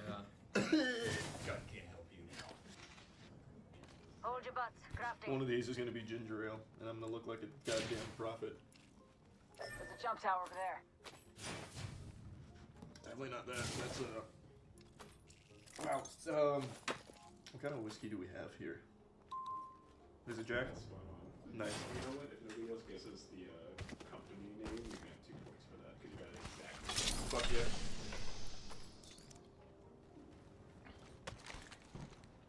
I feel like I really know what this is. But it's so sad because I forget the name of everything once I fucking get in this room. Yeah, I know, it's like an actual, like, stupid domain expansion. I'll tell you what it's not. Ginger ale. Certainly. Did you go ginger ale again? No. Okay. This one I got. I legit, like, it's so sad. Map show was spread out too much. I got so somber. Oh, fuck. Vermouth? I don't know. Yeah, I legit don't Found know. extra supplies here. Arm up. Get in there. Big doll. Laser sight here. Level standard You just shot here. practice the Level 3. lung Improves capacity? handling Yeah, speed. also, to be clear, I might get Did you? See, I'm not gonna be able to know what kind of alcohol that is, but it's alcohol. Rum? Is it rum? Is that your guess? Yes. No. Of all of the ones for me to win on, it was Jack, and I got it instantly. By accident, it was Jack and Whiskey, which is Ultimate's literally ready. exactly On my mark. Alright, so just to be clear, we didn't lose. Nope, I actually won. Aaron. And No, Ray. Chase. And Chase. Oh, yeah, Aaron and Chase is tied. That's all. This is my punishment. Discuss it, no imposed because I wasn't keeping track. Take us out, bud. Hey, told you I could do it. You doubted me. You shouldn't have done that. All right, let that lesson be learned. Let it be learned well. Yeah, see you later. See ya. Bye. My first of hopefully many W's to come here. The Jack Daniels was clutch for me. I was able to identify not only the name, but the model. Yeah, down there. They're respawning. They're reviving. Because I knew it was Jack. While I'm still not in a great point position when it comes to like the standings here, I'm at least out of danger immediately for the punishments, which we are going to go pretty hard with for the punishment games. We just haven't decided exactly how. Oh, he didn't get it off. Like I mentioned last time, it's going to be kind of like Let's the respond old his teammate. Gaki no Tsukai Batsu games, which went fucking He's going over ballistic. here to respond. We're going to try and emulate that to Yeah, the they're best of gone. our ability. But anyway, I just wanted to show that I am getting better at these dumb fucking games here. A bunch. Like, you can't count me out just because of one bad performance. You know, I had one bad game, and now we're starting to rally a little bit. So the momentum's on my side for the upcoming ones. And we have a lot more coming to the other channel that aren't just like the box games or like the psych wall stuff. But it's so fucking I'm gonna fall fun. back. So yeah, anyway, just want to talk about it. We can defend it here, really. My name is Kaylee, and this video will be quite different from what you're used to on my channel. This is a documentary created alongside Anthony Murphy from the Mythical Ireland YouTube channel in collaboration with filmmaker Grant Wakefield. I'm gonna move back to this rope and get out of here. Charging my shields. Next ring spot. I'm spotted. Taking fire. Fast without sugar. So my passion for ancient history started at a very young age, and most of it actually stemmed from the Neolithic burial tombs in Ireland. When I was about 7 years old, I saw a picture of Newgrange in one of the encyclopedias in my mom's house. And, Holy shit! Yeah, we're getting hard focused now.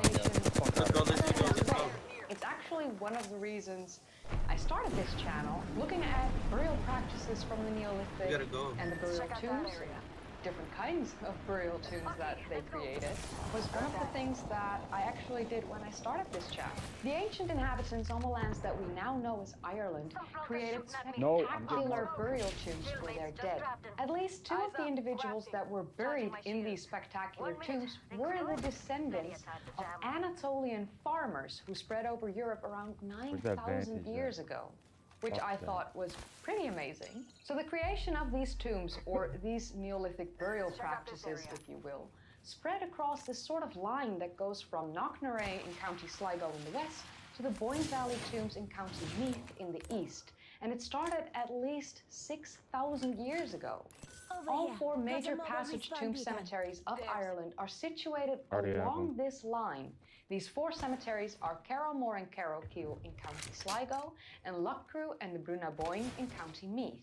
A lot of these tombs are aligned with sunrises, on the equinoxes or solstices, and these astronomical alignments are one of the most important features these tombs have.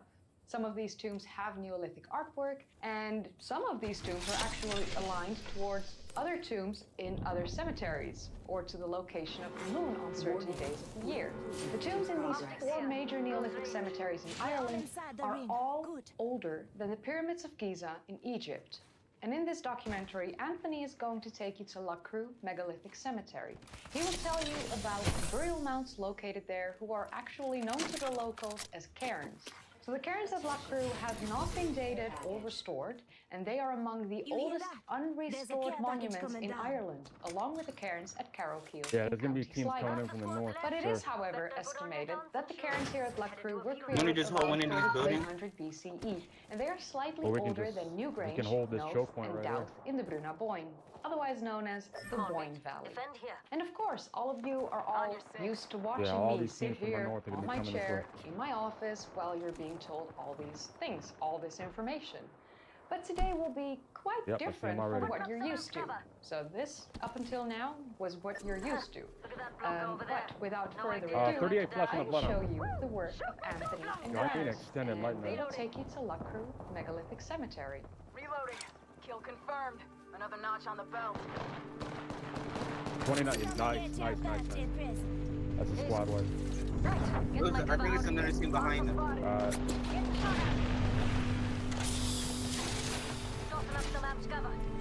Charging my shield.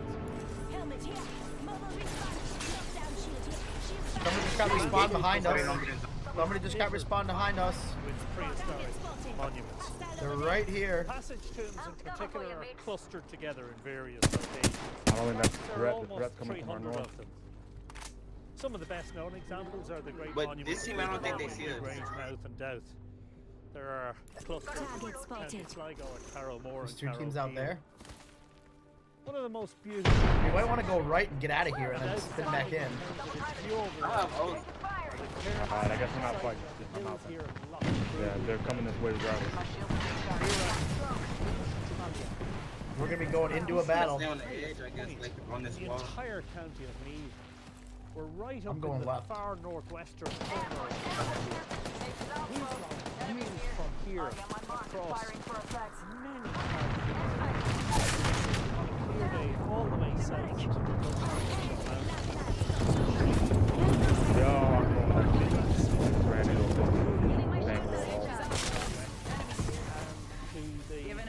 mountains of Where's enemies? Below us? Yeah, I'm gonna try to get there. Always get the sense that the people who built these Yo, there's so many teams. wanted to, in a way, detach themselves from the telluric earth and Oh my god, that It just, may dude, also there's a been team over making there. we and our ancestors have been in this landscape for a long time. They left their marks in an astonishing way, hauling megaliths, huge stones into place, some of them weighing up to 10 tons each. Those remnants have survived more than 5,000 years, so that we can come and walk among them today. Try to get in here with me. Try to get in here with me. I'm inside. Lifeline is absolute one shot. They're finished. This lifeline is one shot. They're healing. He's shielding. Yo, man, this lifeline right You beneath should me. heal that shield.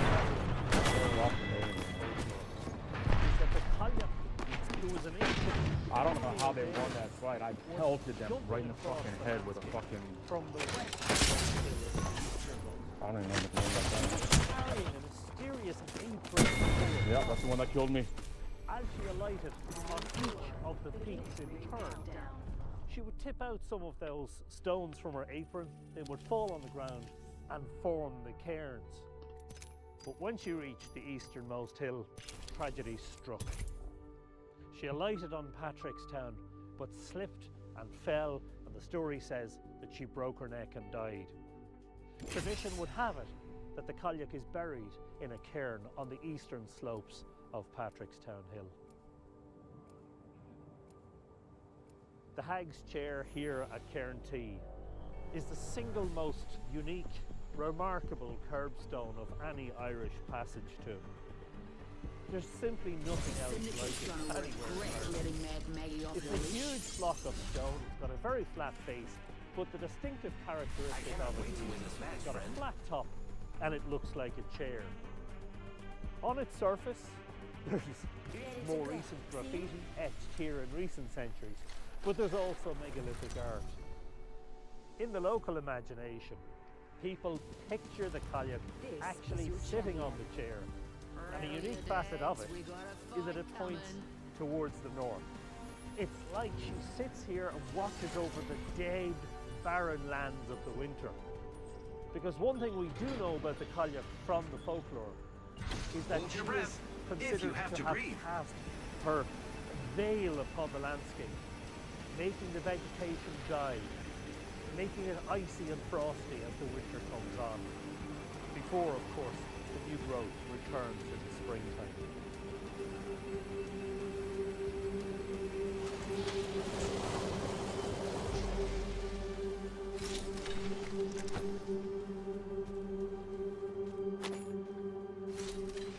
I'm here at Cairn T, which is the largest and the best known of all the cairns here at Slieve na Caillia, which is one of the 4 hills upon which the cairns of Lough Crew are straddled.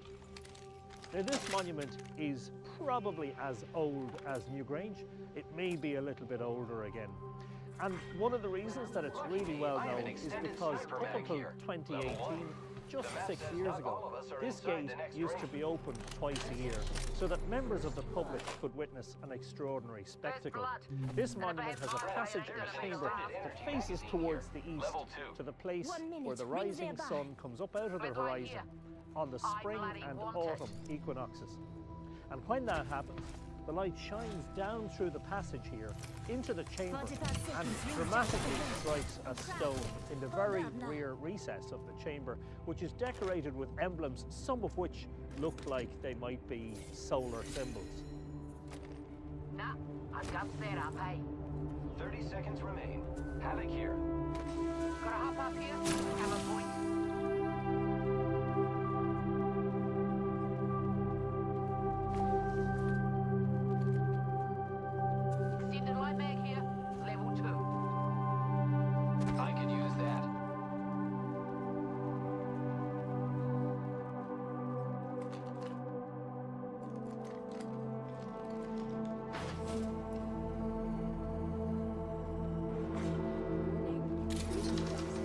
I'm very lucky to have been one of the many people who were able to access this monument before it was locked up.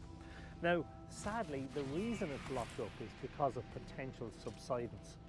This being a monument that's more than 5,000 years old, it doesn't have the structural integrity that it did back when it was built.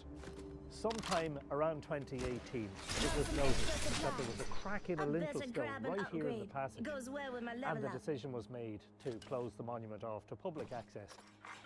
Now, during the lockdowns in the COVID pandemic, we had something that happened at various Irish monuments, which is a sad reflection on just a few individuals. Here at Lough Crew, a vandal or vandals came up and scratched their names or their initials into some of the stones of these ancient cairns using a piece of stone. That is something that we've seen at other monuments as well. Now, in the years that have passed, there have been calls for conservation works and to reopen the cairn. There are plans for that, but as of this moment in time, sadly, it is still closed.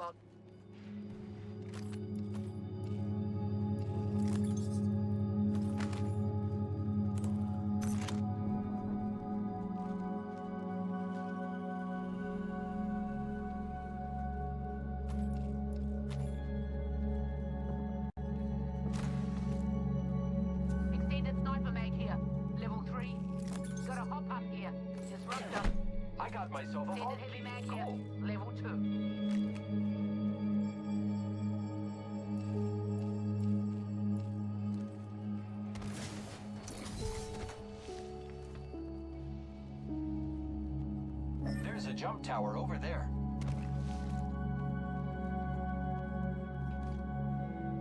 Half the squads remain. Here's your birthday present. Line here.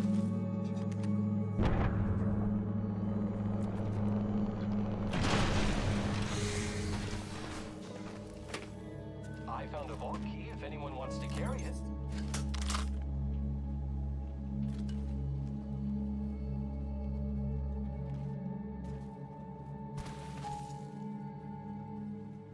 Optics here. Close So range. I'm standing here in the chamber of Cairn U, which is one of the smaller cairns of Slieve na Caillia. Now, as you can see, long ago it lost its roof and much of the cairn was removed.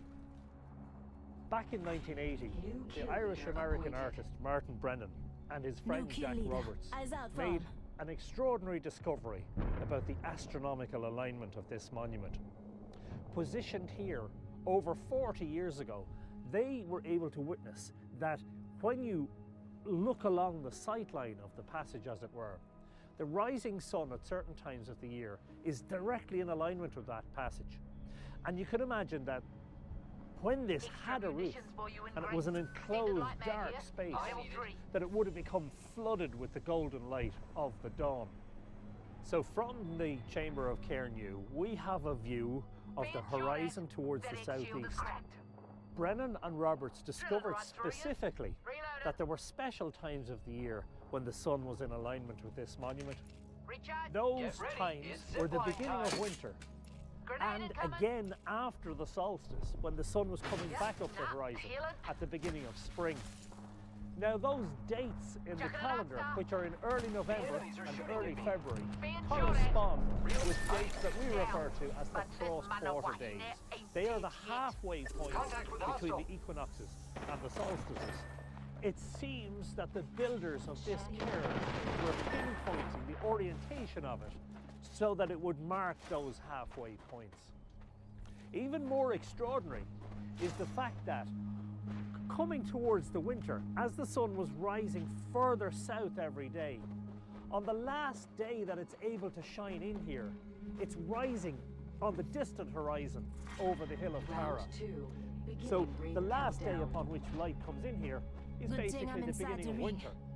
After the solstice has passed and the sun comes back up the horizon again, the first day upon which sunlight strikes this stone is the day that it's rising over the hill of Tara, announcing the beginning of spring. There's an almost magical quality to this alignment. You can nearly sense, picture a Stone Age astronomer hunkered here in the depths of this monument, looking out through the narrow passage. And as I do so, if I move my head slightly to my left, I can see on the far distance a little clump of trees at the top of the hill of Tara. And on Tara, as it happens, there is a Neolithic passage tomb, just like this one, with a passage pointing in the same direction as this one, which is quite extraordinary. It is a remarkable testament to the builders of this monument that the dying sun of winter would cast a beam just past me here onto the side of this stone, announcing the beginning of winter, and that the next time they saw that light was at the beginning of spring. It's also testament to the curiosity and the ingenuity of those researchers from the 1980s, Brennan and Roberts and their crew, that they rediscovered this prehistoric alignment. When they fall, we rise.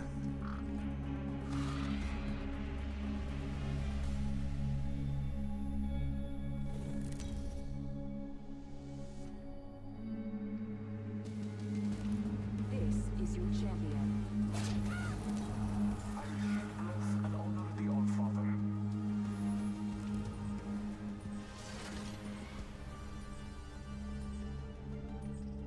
This might be a good place to land.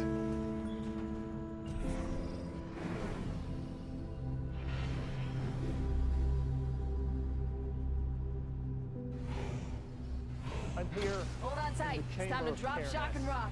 Which, like Cairnew, is one of the smaller cairns which, in recent centuries, lost its roof. Cairness is particularly interesting. It is one of just 3 out of 30 cairns at Loch Crew, which has a passage pointing somewhere in the west. The vast majority of cairns have passages that point somewhere to the east. Sitting here back in 1980, Martin Brennan and Jack Roberts noticed that Cairness points towards the setting of the sun at 2 cross-quarter dates. The ones that we call Yaltanat, which would mark the beginning of summer, and after the summer solstice, as the sun is retreating back down the northwestern horizon, Lunasa marks the beginning of autumn, or the ancient harvest festival. We're getting shot from across the hill. Brennan had a team of researchers, and they were based in different cairns in different locations around Ireland. They sat here in 1980, taking pictures of the sunset and watching as the sun went up the horizon in the summertime. It has always been said that the cairns of Loch Crew and the cairns in distant County Sligo were not visible one from the other.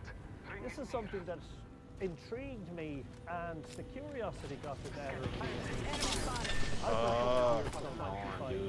I've always wondered whether it was just remotely possible that some of the Sligo cairns might be visible from this one, considering that this one points Not too far from ring. on the distance Put a lifeline to drive me right here. towards some of the Carroll Keel cairns. I thought I did. What the fuck? I hit E fucking 5 times. I position myself. If you put yourself right on a fucking door, it's not my fault. And then I died because of you. Great job. The sole known cairn on the top of the mountain in Sligo called Kesh Corran was visible in my view. Kesh Corran is a cairn that is considered to be part of the wider Carrow Keel complex. And Carrow Keel is very like Loughcrew. They're ancient Neolithic cairns built on the top of a mountain. As the sun drops in late April to the horizon, it falls directly behind Kesh Corran. Now, I needed giant binoculars to see it. You could argue that it's not visible to the naked eye. But I often wondered about those long-distance alignments because there's many of them documented across Ireland between these Neolithic monuments. And there's no doubt in my mind that the people who built this cairn were paying some sort of tribute or homage to their ancestors, because the older cairns are in the west and the younger ones are in the east. And what I'm thinking is, as I sit here looking along that sight line, they were pointing it back towards their ancient homeland, the place from where their ancestors came as they moved eastwards across Ireland. Introducing your champion. You know what I look like. Come find me.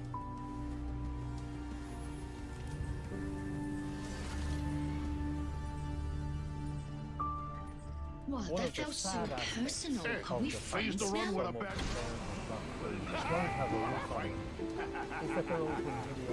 Hold on tight. It's time to drop, shock, and rock. On the megalithic arc of Loughcrew can be seen in particular on stones like this in the passage of Cairness.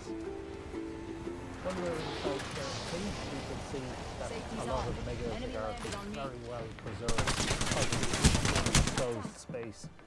Here we see a hole on the ring around it. Another one here, another hole with a ring around it. And rain symbols emerging from it, which could be some sort of a solar symbol. But sadly, this is quite confusing. Possibly even painted rainfall and wind and frost have sadly taken the toll of these marbles. When these were picked out over 5,000 years ago, they would have been pristine and very easy to see. Now they're worn, and they're just like a sad Another one down, bro. I got you, bro.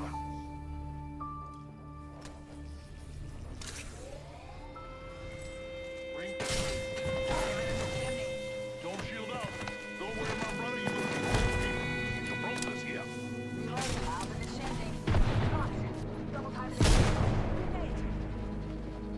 Recharging shields. Rings not far.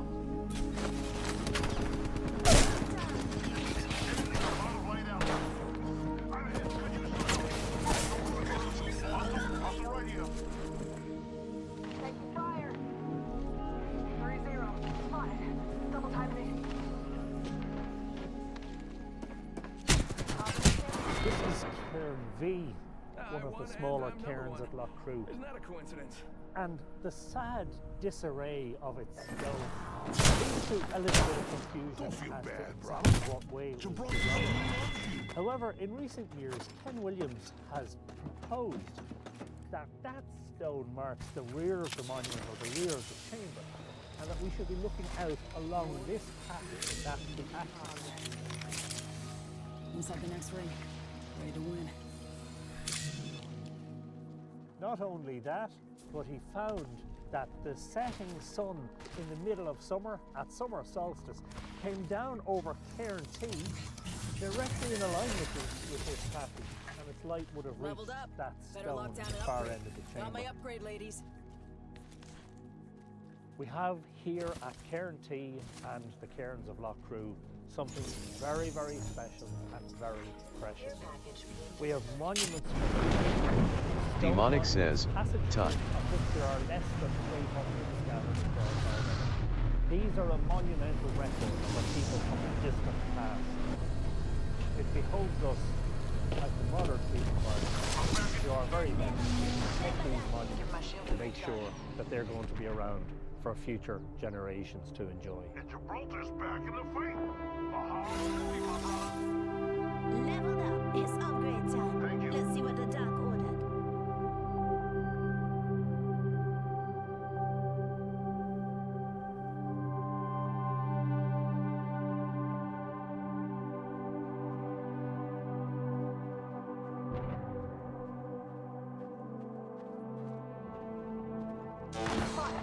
Double timing it. I'm hit. Could use some help. Battery critical.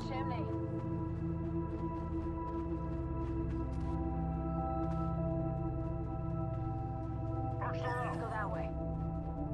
Let's check out this way. Heard that. Off the mic. I'm spotted. On the smoke. Ha they'll never shoot through these. Found extra supplies here. Arm up.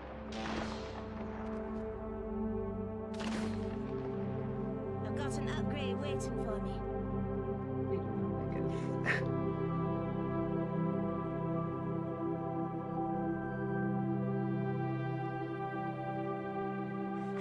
Recharging shields. There is a new kill leader. New kill leader. Watch your six.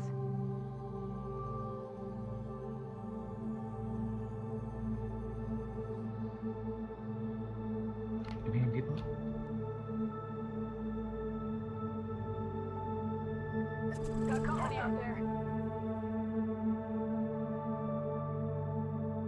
Eating lead. I'm getting shot. They'll never shoot through these. Popping smoke. Heads up. Dropping the plane. Incoming. I broke an enemy shield. Spotted. Double timing it. Incoming. Heads up. We got an airstrike. Up in the chimney. Grenade. Third party. They're trying to corner us. Oscar Mike. I'm spotted. Wonder which upgrade I should get. As you saw in the documentary, passage tombs in Ireland are being vandalized, and even though it's being reported and they're trying to stop the vandalisms, it's still ongoing, and they're ruining ancient heritage that we can never get back. Carvings are being destroyed by graffiti, people are digging inside tombs in hopes to find treasures, Fate and says, the level of LMAO. disrespect some people are showing for their ancestors' oldest pieces of tangible history is just mind-blowing to me. In some cases, ancient pieces of art have been defaced because people like Ben and Kirsty thought that everyone should know that they had visited Lough Crew. This, to me, personally, is one of the more vile ways to vandalize an ancient site, as you can never repair damage like this with the megalithic artwork in its original state. That megalithic artwork has been destroyed forever. It's despicable behavior to destroy ancient artwork that is now ruined for future generations. These monuments were created by an ancient civilization living on the Irish Isles, and they've been of significant importance throughout the millennia. If the vandalism continues at this current rate, there won't be much to see for future generations, which means a crucial part of Irish history could be erased from the face of the earth, unrecognizable and unrepairable. So I would like to ask you to educate your children, educate your grandchildren about the amazingly rich ancient heritage your country has. And this actually counts for everyone watching my videos from everywhere in the world. Teach your children and grandchildren, your cousins, your sisters, your brothers, your friends, teach them about the importance of the heritage of your country. Spread the word of our amazing ancient past. Let's do You get his our card, part I can get him up in here. the preservation of monuments, as it all seems to start with one thing: respect. And if that one thing is missing, we get vandals disrespecting these structures and their history. And if you do visit this or any other ancient site in Ireland or anywhere else in the world, actually, I implore you, please do not climb on the monuments, as they are extremely old and fragile. Not only could you ruin a beautiful piece of history, you could also get seriously hurt. It's also probably good to know that Irish folklore states that it's bad luck to damage or disrespect such tombs, and that doing so could bring about a curse. Which in my mind, you actually deserve if you do disrespect them. I want to thank Anthony Murphy from Mythical Ireland and filmmaker Grant Wakefield for the incredible documentary they made on Luckroot, and for me to share their work with all of you. I came across Anthony's work about 9.5 years ago, and I saw his documentary, The High Man, and I was completely captivated by the incredible work and the stories and the myths. I've always been fascinated with Irish history, especially from the Neolithic. Newgrange and Noath have been my favorite tombs. I also love the tombs at Carrowkeel and Carrowmore, and of course I love the tombs at Luckroot, and I hope to one day be able to see these tombs with my own eyes. I'm just very grateful that he wanted to make this video with me and for me to share his work with all of you. And make sure to subscribe to Mythical Ireland. The link is of course in the description down below. And do check out his website because he sells incredible prints of these ancient Irish megalithic tombs, and I highly recommend them. They're of great quality. And also do check out the work of Grant Wakefield. Link to his website is of course also in the description down below. And if you want to join me in Turkey, as I'm touring Turkey in October, from October 14th until the 25th, yeah, click that link in the description down below. I'll make sure that it's very easy to see that that's the Turkey tour. And yeah, join me in Turkey while I go and watch Göbekli Tepe with my own eyes, and Karahan Tepe with my own eyes, and walk around Derinkuyu underground city. And I'm going to the Sanliurfa Museum. I'm going to see Hattusa, Haran, Sogmatar. I mean, it's just filled with amazing stuff. And yeah, like I said, you can join me. I highly recommend you do. And if you enjoyed watching, then don't forget to give it a thumbs up, subscribe if you want to see more of these kind of videos, and click that bell icon if you want to be notified whenever I upload. If you haven't seen my previous videos yet, then click the card in the upper right corner, or click one of the links in the description down below. I would also like to say a massive thank you to my patrons and my channel members. Thank you so much for watching. I'll see you in the next video. Bye! What? Seeing stars? We can get his banner. You can craft mail and go get it. Yeah, I know.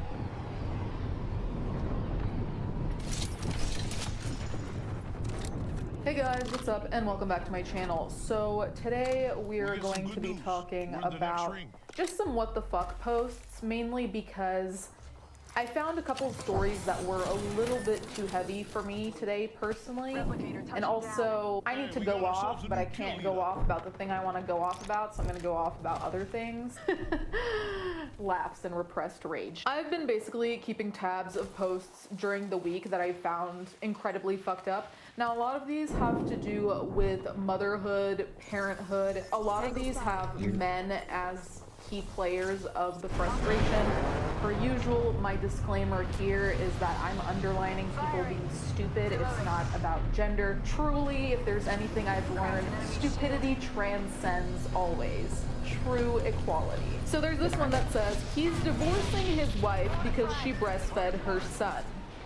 Now, this one personally has me triggered because I despise the sexualizing of breastfeeding. First of all, it's very creepy to me.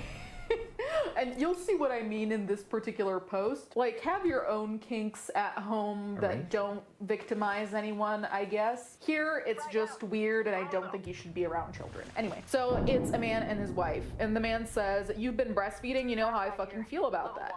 What time are you coming back? I don't know if I am.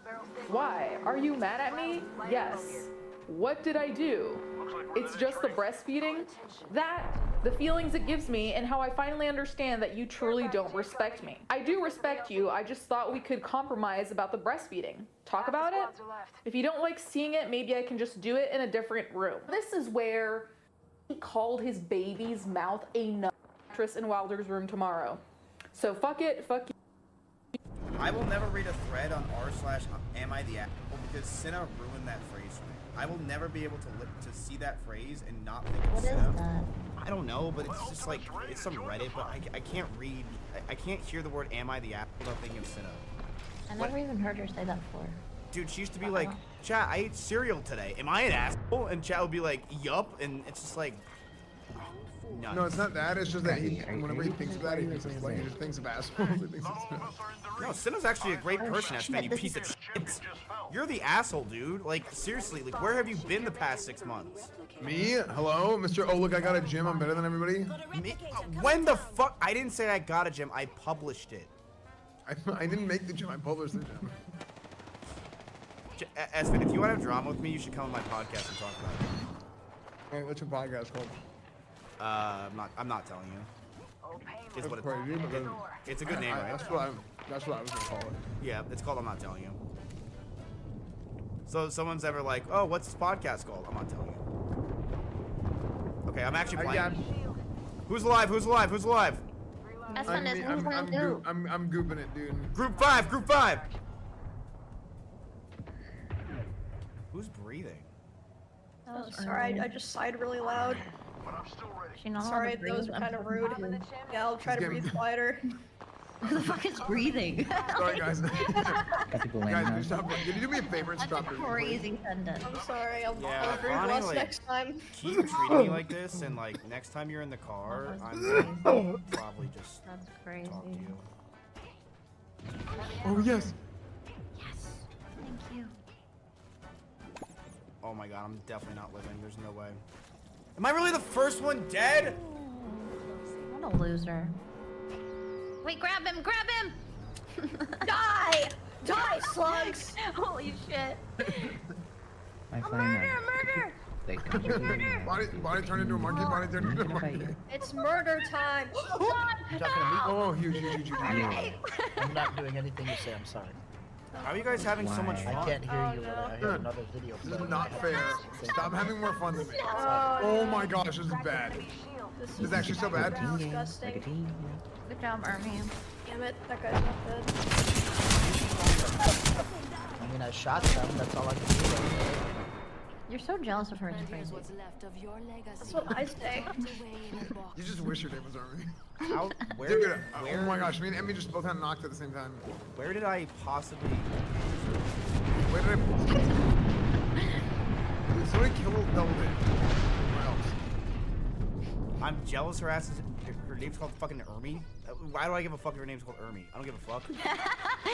You're so frustrated. It's just crazy. You just said something that made no sense, and I'm jealous. And all of a sudden, everyone's like, "True." You're mad that we're all.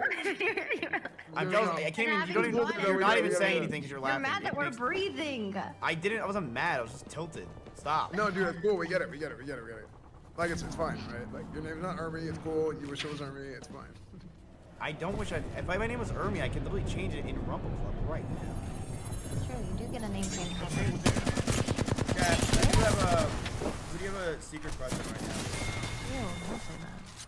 I'll start Rumble Club. Myself. Bilbo Baggins. No, I bet you Tips has a crush on Queso though. They got an altar? Probably, yeah. I got that vibe as well. Here we go. Bonnie the bomb. The You must bomb. carry the What the? I'm just. Yo. Sorry. Oh wait. I thought he was on the other team. Sorry. That would've been so cool. I got really excited. Yeah, you're excited to kill me.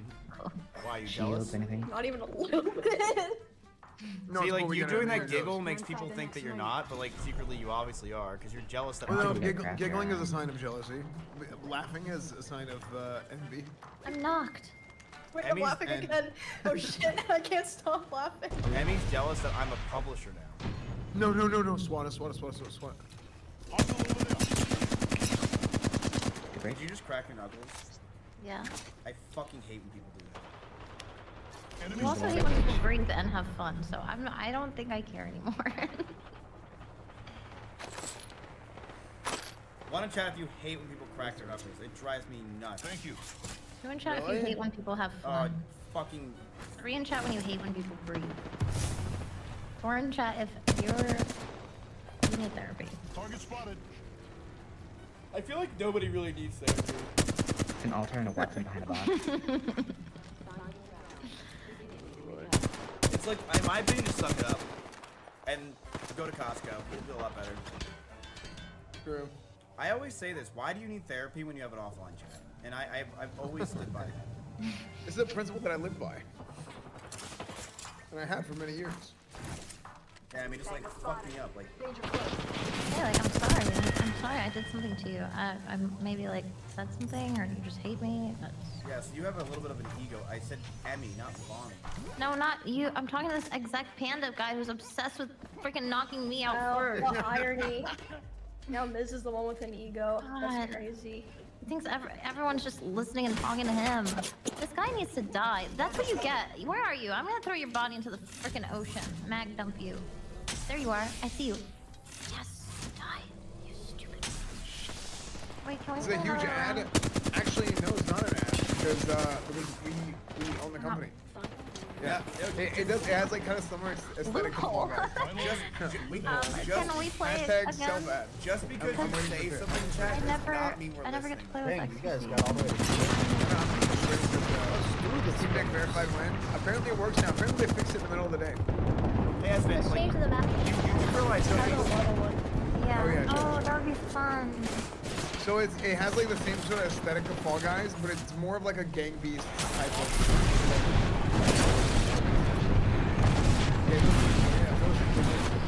Hello? Hello? Right now, keep on open. Hello? Yes, and I have a bomb. Sick.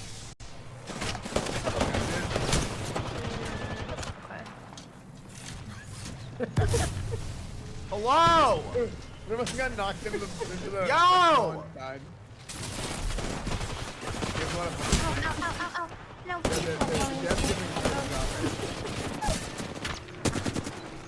Yo! Scrappy DP says, Auntie. Supposedly Drake is playing up. Got 3 guys on me. What else is new? Where are you? Oh God. What's wrong with you? That never happens. I don't know why you're. What is your problem? What is your problem today, huh? Why are you ignoring me for fucking 5 minutes? I had to say some stupid Because you didn't say anything. You're talking so.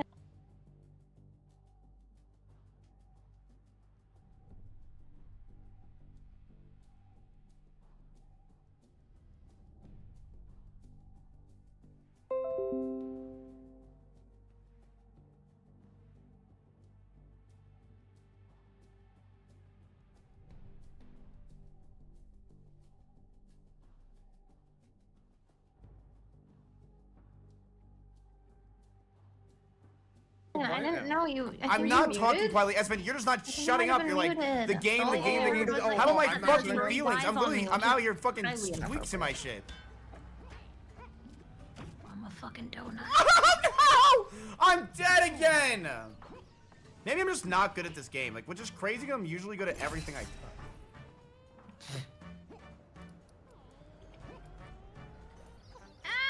I'm dead. I think I'm bad at this game. Bonnie, I don't think you've ever been good at a game. Whoa. I have a shield, my umbrella shield. Whoa. Okay, calm down. It's never that serious. I'm very good at word hunt. Oh my gosh, I just launched it. But you're too much of a pussy to actually accept whenever I try to challenge you at word hunt. If you look tired, I'm banning you. That is the most annoying thing. That's so mean. That is literally the most annoying. I'm banning you. Trust your perma. That is the most annoying. Like, I'm literally just sitting here waiting for the game to be over. You look tired. It's 10 o'clock, brother. I woke up 5 hours ago. Brother. You say I woke up 5 hours ago. This is your champion. And he was an Emmy viewer. Of course he was. 10 o'clock, brother. Oh, how do you know it's my viewer? How are you an Emmy viewer when you say I look tired? Bro, she like fucking looks tired all day. What are you talking about? Come on now. Bring it. AJ will be waiting for you down there. Truth is coming, and I won't be stopped. Dude. My name is Kaylee, and in this video, I am interviewing Flint Dibble, who went on the Joe Rogan Experience last week with Graham Hancock and Joe Rogan. And I asked him a little bit about his experience on the show, the aftermath, and I wanted to know more about if he felt like he wanted to clarify some things or things things that you may not have been getting into during the debate that you wanted to get into, or just some more information for you if you've seen the debate that you can hear from him directly. I also wanted to show more about who he is as a person and how he conducts himself in a chill environment, and yeah, enjoy the conversation I have with him. Got some extra supplies. Round 1, beginning ring countdown.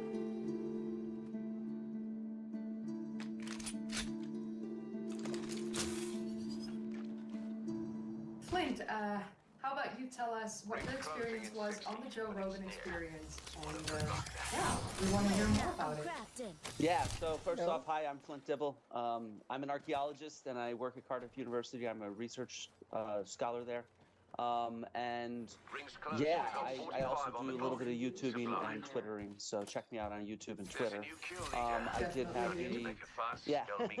I actually have my own debate reaction dropping, I think, later today. And so, yeah, so I got to go on Joe Rogan to sit down and chat with Graham Hancock about his idea of a lost civilization, and it was definitely a very surreal experience. I've never had a chance to speak to so many people, and so that was pretty interesting, especially to see the reactions afterwards. And I think it went really well, though in my mind it was all very much a blur, and I still have refused to rewatch it. Because I can see why. I mean, it was 4.5 hours.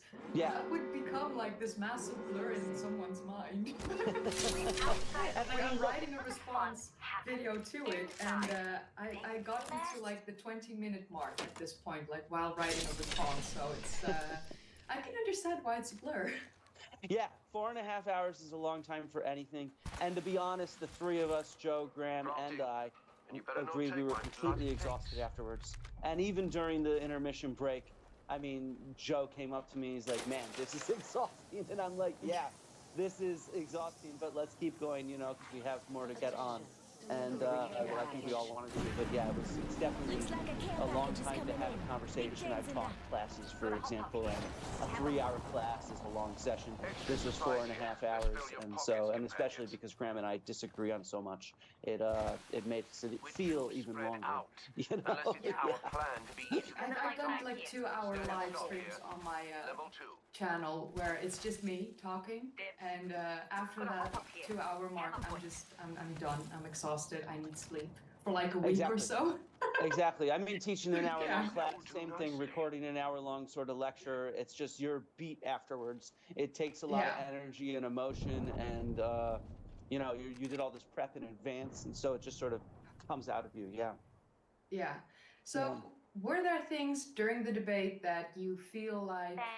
Maybe like looking back a little bit, you didn't have time to like clarify or explain things better, or things that you wanted to mention but there just wasn't enough time, even though it's a blur? Well, yeah, I mean, look, I did a lot of preparation for this and research to try to make sure that in this kind of high-profile situation that myself and my field would come across in a positive way. And so I would say I actually probably used maybe 1/3 of everything I prepared. I hit upon my 2 main sort of points, which was domestication and all the Ice Age evidence we have.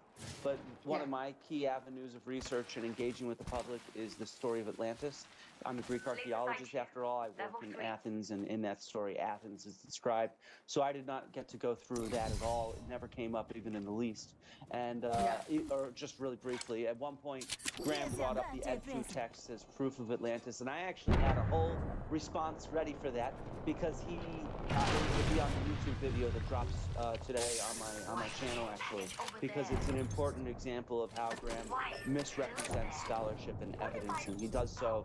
In that case, it's just so blatant. It's one of his worst examples of taking scholarship and misreading it, where he takes these quotes and he puts it together as if it's one quote that tells this story that's like Atlantis, but it's actually a sentence from page 290 next to a sentence from page 145.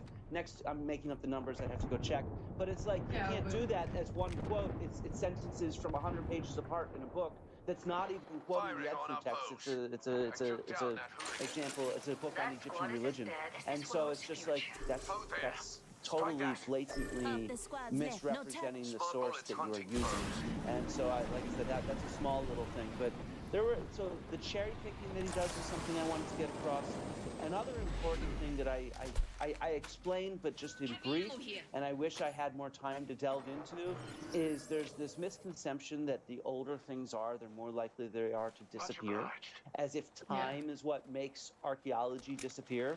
And that's just not true. It's actually the burial environment in which materials are deposited. And so being in the water, for example, waterlogged environments are great for preserving organic materials like wood and stuff like that. The Sahara Desert, it's a dry environment, same sort of thing. And so, you know, that's what matters. We would certainly have shipwrecks if there were massive ships from 10, 20,000 years ago. They would be available for us. And destruction also preserves archaeology really well by burying it quickly so it's protected from the environment. And so that was something I wish I had more time to get into so people realize it's not time that destroys archaeology, it's the burial environment. And in fact, many of the burial environments Graham talks about are actually really good for preserving archaeology. And so it's also like with the Younger Dryas impact theory that we always push a lot. If like his Atlantis civilization had these ships and there was like a Younger Dryas impact, if it really happened, those ships would have been blasted on impact or like buried very quickly after impact of those like asteroids, meteorites, all that stuff. So like, this way, let's go. Where are they? Yeah, and if it's around the world, and if it's global, they wouldn't all have been incinerated. You know, it's funny, that's where I think I showed a good point where he brought up Alvin Pereira as potentially being destroyed by this impact, and it's like, yeah, and it's there for us to excavate. This hunter-gatherer settlement with early farming later on, it's there for us to excavate, despite potentially being destroyed by this impact. Battery critical. You know, look, when I do my gold stairs, I'm an expert in what I'm an expert in. I'm not an expert in geology. What the fuck is happening? I'm an archaeologist, and so being an expert is also knowing the limits of your expertise. I am not the one to qualify to argue the Younger Dryas impact hypothesis, but the geologists I've all talked to have told me that the evidence is non-existent and does not support that idea. Yeah.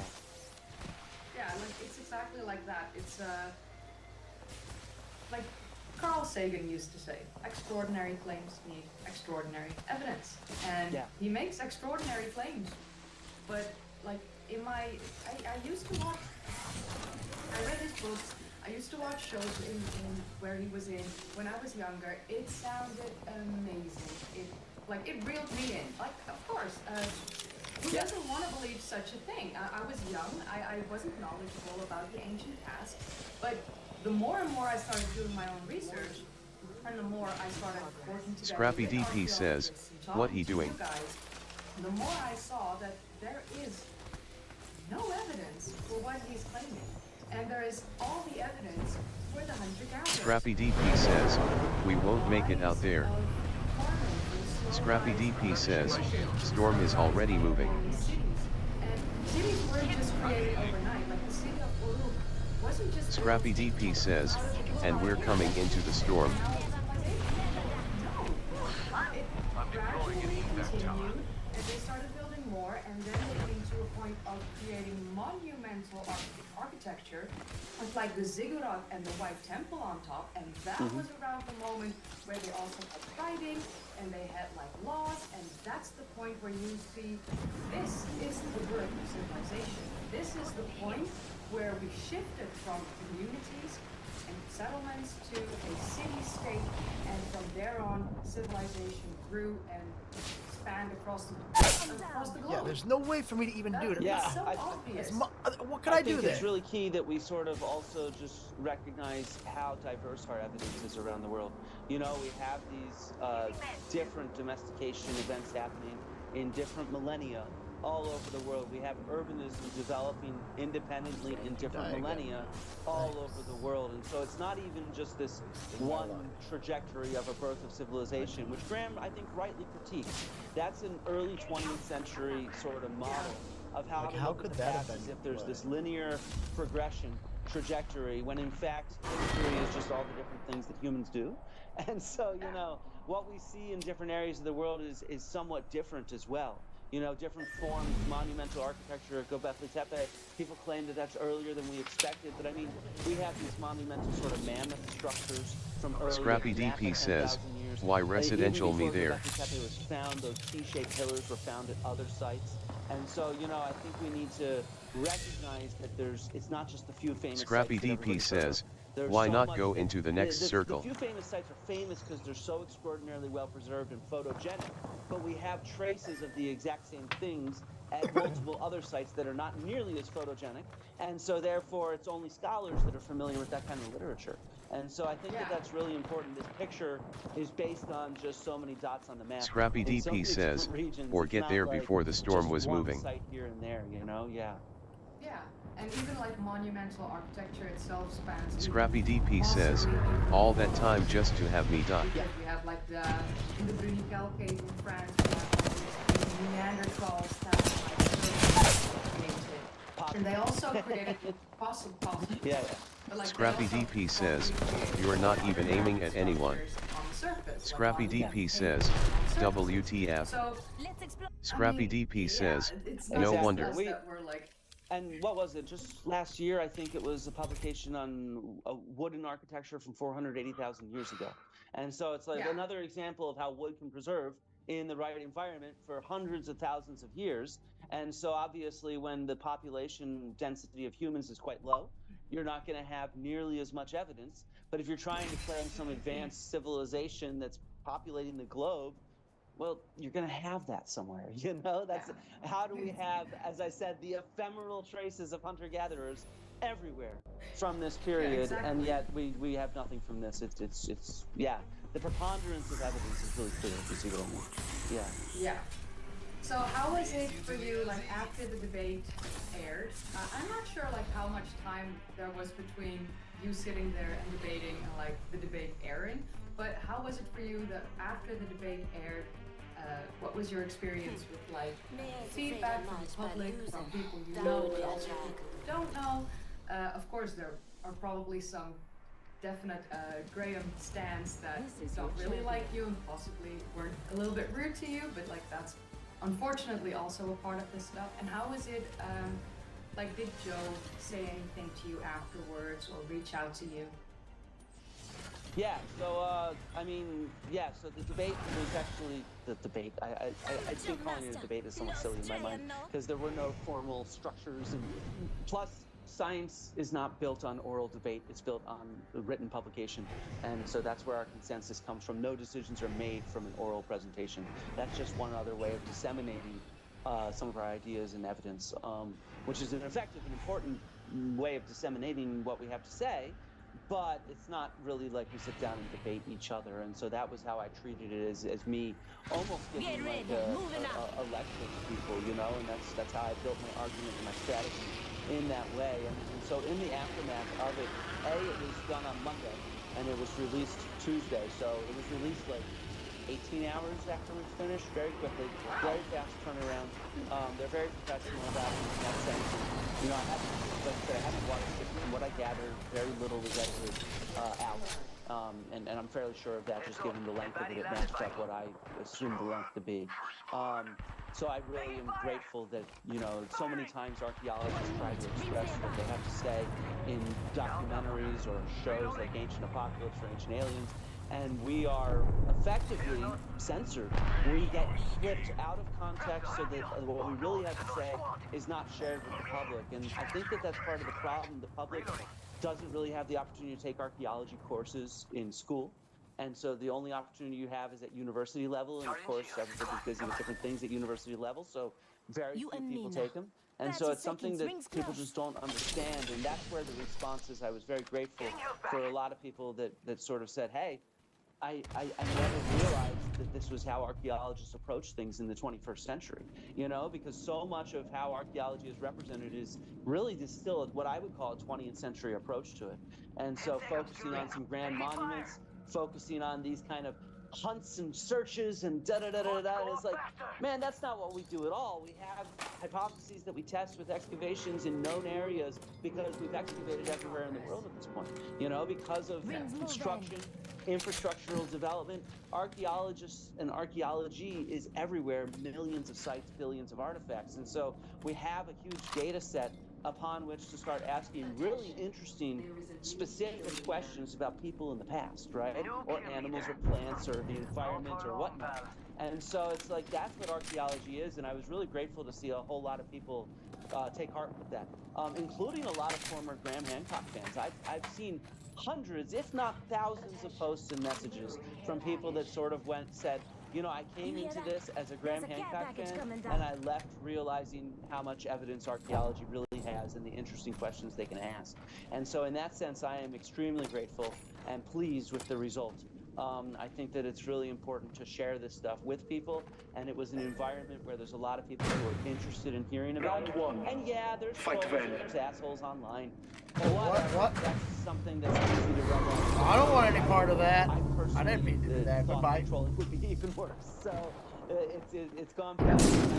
Oh shit, there are people here. Fuck. Badly after writing my Twitter threads about What the fact fuck? that, Run. What the fuck? Why didn't you tell me you were getting chased or something? Yeah, I was actually Zero fairly pleased. I think most of Just the die so I can get out of here. The prize is yours and yours alone. In fact, by far, I'd say even like 80-90% of them have been positive rather than negative. And so that's very good to see. Yeah.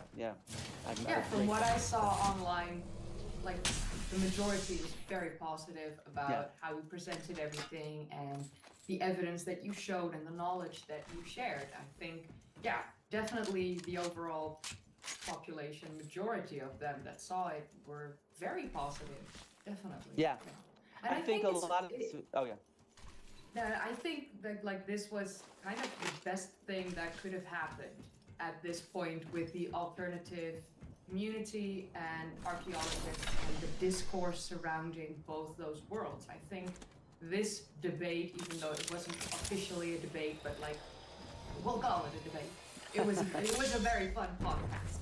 But yeah, I think this was probably the best thing that could have happened for the archaeologists around the world, because now people understand more of how archaeology works. Like, I can make a video, this is how archaeology works, and maybe 10,000 people will watch it. Yay! I mean, yay, 10,000 people will watch it, but like, that's only 10,000 people. That's not the majority of the people that believe in the alternative side. And you were able to show that majority of people that do believe in like Graham and his theories and claims. You showed them, this is archaeology, this is what we do, this is what we represent, this is the hard work that people have been trying to tell you that we are doing. You have it on a silver platter, and I'm just showing you, share the knowledge, and after this debate or podcast or whatever, you can make up your own mind, but at least I've given you everything. And I think that was perfect. Like you never said that it was dumb to believe in anything. You know, you never discredit their belief or like their way of thinking. You just showed them, this is what we do. It's simple and it's as not that. dumb to believe in it, because it's not dumb to believe in it either, because it's presented in such a persuasive way. And so, you know, like, if you're not familiar with all the evidence we have, nobody's going to be able to really fact check it or understand otherwise. And so, you know, it's definitely not dumb, and I thank you for your comments. I think that was a lot of my goal going in. It was also to kind of reach people who didn't know much about it. You know, there's people that saw the show. They might not have been persuaded, but they thought it's an interesting idea, and that was a lot of the group that I thought I'd be able to reach. I was actually surprised that I reached so many people that were fans of Graham and of alternative history. I did not expect that, and it shows that it went better than I even expected, if you see what I mean. I went in there having prepped, having done the research, and you know, one of my big goals was a lot of people, they just respond to each individual claim that Graham makes, this site and that site and that site. But debunking one site after another does not disprove the larger theory, the larger hypothesis, the larger narrative that he's developed. And so I really wanted to explain to people in an understandable fashion why we're not really looking for such a lost civilization. I mean, look, every single excavation and trench that we dig, every survey we do, tests whether there's that lost civilization. You know? It's not like we stop at the Clovis layer. I know he has come up with this idea, but to be honest, most sites in North America don't even have a Clovis layer. We don't even know the date of a layer until months later after we get radiocarbon results. And so... The gold site in Texas, like this. I mean, they're currently making a film from the site. Like I can't wait for that to release because I need more. But like this gold site, 20,000 years old in Texas. Yeah. I mean, you know, we are not trying to stop anywhere. Yeah, we're not. I mean, and it's been discredited for 20 years. I was taught in the early 2000s that people were in America earlier than Clovis, and so it's just like, I don't know. And most Clovis finds are on the surface anyway. So what? We don't dig below the surface. I mean, look, the way we dig is based mostly upon construction. So if there's construction, we dig in the area they're going to be building stuff. That's what defines most excavations. And every single academic project I've worked on, we go down until we hit natural layers, where it's clear there's not a single human artifact in there. We don't make an assumption about that. We dig into it. On one project, the director got a jackhammer to try to jackhammer through the cave floor, the rock shelter floor at Pestalaz in France. And the reason why is because it could have been cave collapse, right? And so, rock shelter collapse. Sorry, I keep getting that wrong. But it could have been rock shelter collapse, so we tried to jackhammer through it to test that. And so, you know, this is what we do. We make sure there's nothing left below. We save horizontally, we save parts of the site if it's an academic project for future excavators with new methods and new questions. But in terms of depth, we're always trying to go down as far as we can go. We either run out of money, we run out of time, like permit time, or natural, or there's like a monument in the way that we can't destroy. You see what I mean? So we're not going to destroy something to see always what's underneath it. Legally, we can't. Plus, we don't want to destroy stuff. That's not our goal. So yeah, so that's just Some archaeologists are currently digging quite close to where I'm currently living. It's a city called Hoorn in North Holland. And North Holland was very marshy for a very long time, for like the period of Doggerland. Even then, it was quite marshy, and after Doggerland disappeared, it just became marshland. And there were a few natural dikes, and on those natural dikes, people started to live.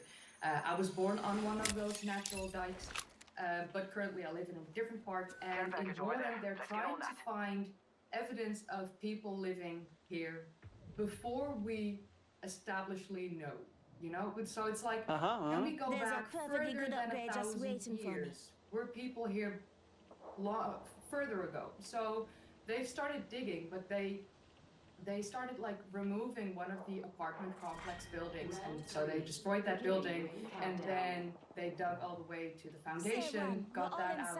Everything in North Holland is built on poles and stilts, so they have to like get those out. Because still the ground is very marshy and you can't really build on that. So, and as they were like getting those poles out, they started to see like some remnants of evidence of people possibly inhabiting the area. So they decided, you know what, we're just going to dig down. And so they found stone tools. They found like spearheads, arrowheads. They found evidence of people indeed being in this area, even though we thought that wasn't possible.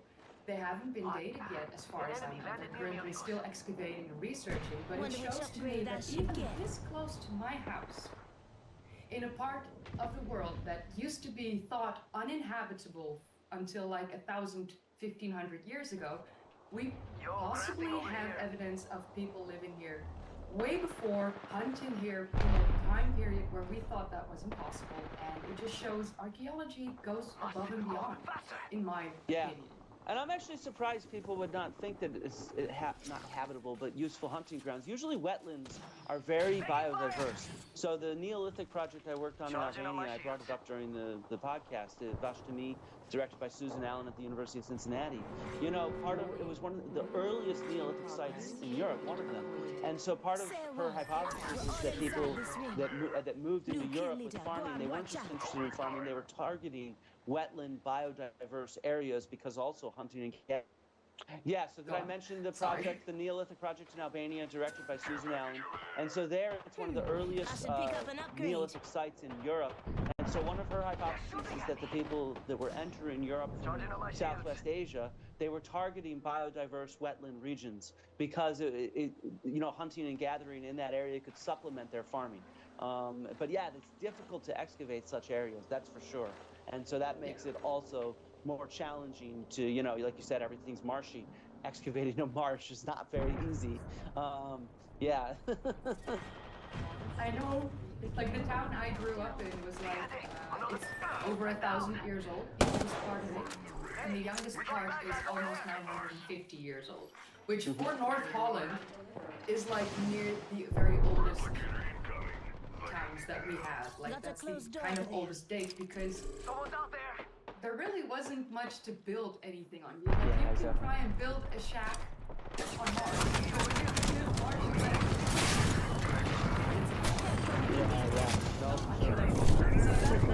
That was one of the reasons that people started to like actually settle. But yeah, we've always wondered where did we live before then? Like, it's not like they came from the east or the south one day to North Holland and said, hi, I'm from here. Of course not. They were already in the area, but like... Yeah, there's probably one large, you know, maybe some pastoralism, that's something that's very useful for that stuff. I need to look it up, but Micah Groot and others have done a lot of work on animals in the Netherlands in the Roman and the medieval period. And so I think they've done isotope analysis that could start talking about where they're grazing. And so maybe we could find evidence in that way of people interacting in that region because they were bringing animals there maybe on a seasonal basis or something like that. I need to look it up. I read the book a while ago. Yeah. It's always a shame, like in the Netherlands, like the Romans, they didn't come to North Holland. We're all inside the ring. Like they just around the half point of the Netherlands, like they came to the south, a little bit to the east, and then it was just like, yeah, nothing left here. And it's like, there was a lot, but you just weren't interested. We were just too marshy. Yeah, or maybe they were just grazing animals there or something like that. Because that's something common in Roman literature, literary sources, is to use those kind of environments for grazing cattle and stuff like that. Yeah. There's like no Roman evidence in North Holland whatsoever. Like they did not come here. Like we weren't cool enough. We feel like the Scots and the Irish. We weren't cool enough to be like grabbed by the Romans, damn it. No, but like to me it shows that like even in the Roman era, climatic differences in the Netherlands, such a tiny country, but even back then there were massive differences between the Northwest and the rest of the country. And it shows that even back then, the Northwest wasn't the easiest to live on. Like, we are a very different set of people, even in modern times, compared to the rest of the Why don't you guys communicate and tell someone where the enemies are? Instead of just do nothing. They say that the Dutch are direct, and then you have, like, North direct. And, yeah. Bam. That's me. Like, if you just got killed, you can say, hey, don't go this way! Like, enemies here! Blurts things out, but that's just how I grew up, and I'm one of the softer ones. I honestly think you did an amazing job at the podcast with Joe and with Graham. In the very beginning, as you were like doing the opening, I thought it was very telling that as you started to explain a little, you weren't even diving that deep into things yet. But as you were explaining a little, I just saw Joe sometimes look up and look at Graham and like, this is something you had never heard, and this was just your opening. Like, this was just basic facts, very quick, like, I'm gonna talk about this, I'm gonna talk about that, and this is Joe, and it's like, okay, that's something that just did something in his mind as well. I think because he is one of the biggest Graham supporters there is, because he took Graham on his podcast many times. Like one of the very first guests he had, he kind of skyrocketed Graham into the kind of famous status that he currently has. Joe definitely played a massive part in that, and for him to like listen to you and then look at Graham, you can just see the wheels spinning in his mind. Like this was stuff he did not know. And if Graham actually had done his research like he said he has, he would have told Joe all about all of that already, because it's not like you grabbed that knowledge from like magical books that were like kept away from the rest of the public. No, it's like this was common knowledge in the world of archaeology. So if you do archaeological research like I do, I'm an independent researcher, I'm a high school dropout, I have 0 credentials. My sister is a paleontologist with a master's degree working on her PhD. So it's not like I'm dumb. There were things why I didn't finish school.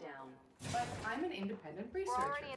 But I conduct research in the way that my sister has shown me this is how you do it. And you can Google very simply actual research.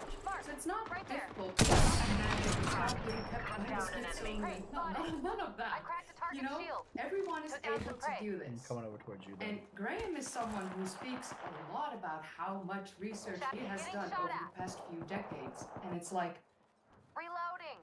There goes the where? last one in the squad. Because I don't see the evidence for you doing that research. Because if you had, you would have known everything that you said in the debate. I'll take it. Yeah, no, and he admitted in the debate there's no archaeological evidence for his civilization, and he consistently backed down on the kind of technology they had. He ended up boiling it down to it came out of shamanism. Okay, I don't know exactly what that means at all. As an anthropologist and archaeologist, that's a meaningless phrase. And they look at the stars, and it's like, yeah, of course they look at the stars. Humans have looked at the stars since humans have been around. That's what you do. You can see the stars very clearly, and if you pay attention to them, you can start seeing patterns. You can see how they end up in the same places at different times of the year. And so it's just like, yeah, nobody doubted any of those things, or at least the star-looking, gazing thing. And so it's just... Even like with the Neolithic people in Ireland, like building all those burial mounds that are all aligned with a certain star, a sunrise, a moonrise, on certain days of the year, like the solstice, winter solstice, summer solstice. We have one or two arrow that are pointed towards a moon at the highest point during one of the equinoxes. They weren't advanced. They weren't an advanced civilization that was lost over time. They were just people looking at the stars. There was barely any light pollution. And hey, if I built this tomb facing that way and put my grandma inside, then that moonlight will shine on her on that particular day that I want. I'm gonna build it. Reloading. Exactly. It really is, and I mean, we see people doing stuff like that all over the world. Right here. And so, you know, yeah, I mean, I was kind of surprised he only brought up this kind of victimization, and then, which was not true, he took my quotes completely out of context. And it's like, come on, man, read my whole article. I never call you a racist or a grifter or anything like that. Battery critical. The sources you use are probably... He dropped out the building to your... And I think that other people use those sources. Shields are depleted. The more overt, racist way. So, you know, distance yourself from that, right? Like that was my advice, and you know, I don't know what else to say on that. And then he brought up all these geological sites. He never went to any archaeological sites that he goes to in his shows. It's like he didn't want to have a conversation about any archaeology with me. Even when he's at GNU Kadang, he's like, no, we don't have time. The internet just... I'm over there. Listen up, I'm calling an outland package. Yeah. It's fine. If you want to talk about archaeological sites, you know, like... Enemy's field. Let's put you inside. Am I back? Moving here. Yeah, you're back. Hello? Like, not your video, but like at least your audio is back. So the rest will always follow then. He just didn't want to talk about any of the archaeology. It's just like, what the hell? You have to chat with an archaeologist and present your archaeology, and he just sort of said, no, I have no archaeological evidence, and then wanted to avoid talking about it. you know, I mean, to be honest, if you see my video interviewing Dr. Lutfi Yondri, one of the things that shocked me was how he is just written out of the story. He did major excavations at Gunung Padang, and you know, but instead Gunung Padang is presented in the show and even in that article that was retracted as if no archaeology had been done there. And it's like, no, he's written a whole book on it. It's just in Indonesian. You know, it's like you need to know Indonesian and know the local material. Hostile spotted. It's a shame. It's like when the Gunung Padang paper hit online, he was like, I'm vindicated. And then when it was retracted, and I was like, archaeology is vindicated, you mean? Like, what? Where's Graham? Come on, give me something. Like, you screamed so loud, and it was shared across the globe. Oldest man-made pyramid. Like, you were vindicated, man. And then at the end of the day, you actually weren't, which all the archaeologists already knew, and when it was retracted, you were very quiet.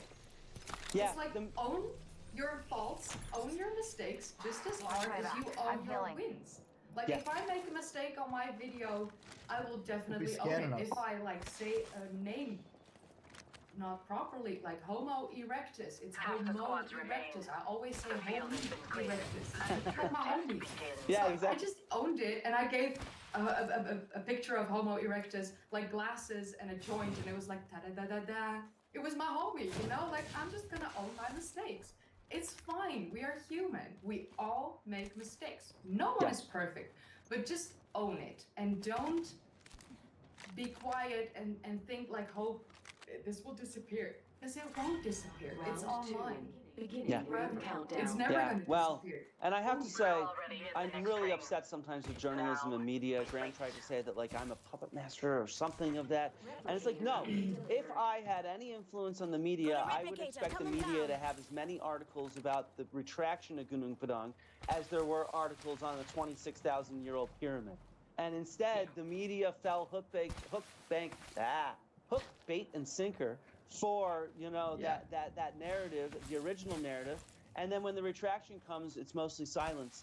And, you know, same thing here. The media went crazy over Ancient Apocalypse. Do we see any articles about this conversation on Joe Rogan?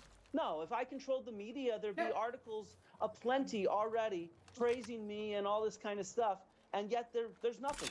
And so, you know, the problem is they want something sensational, which, of course, is, you know, this kind of misinformation. Pyramids. Yeah, exactly. It's like, real solid science, which, you know, happens slowly and progressively, that gets ignored, even though that's the reality, right? And so, it's exactly like that. I also love the fact that you showed that stone heard. Listen up, I'm calling a lifeline package on the Baltic Sea, on the floor of the Baltic Sea near Germany. I loved making a video on it. No one really cared about it, and then I saw you mentioning it in the debate, and I was like, finally, someone that understands like the magnitude of this, because this was a hunter-gatherer structure that would help them hunting deer. Like, it's so simple, but at the same time, it's so magnificent because it shows that back when Doggerland still existed, this was how they hunted. One of the ways how they hunted, how they helped themselves hunt. Yeah. Blows my mind. Like, I'm loving it, and I'm just you know, there's like, similar, there's similar walls found in Lake Huron, for example. Yeah, and so I mean, it's just like we find this kind of hunter-gatherer architecture all over the world. And nobody seems to know about it. They say, "Oh my God, Göbekli Tepe couldn't have been hunter-gatherers because it's architecture." And it's like, no, we have plentiful examples of hunter-gatherer architecture, even near Göbekli Tepe beforehand. And so it's just like, you know, sensational. They want something that's beyond what we have evidence for. And that's what makes media, that's what generates conversation, and what can you do? What can you do? I'm currently like writing the on the site. Are they inside?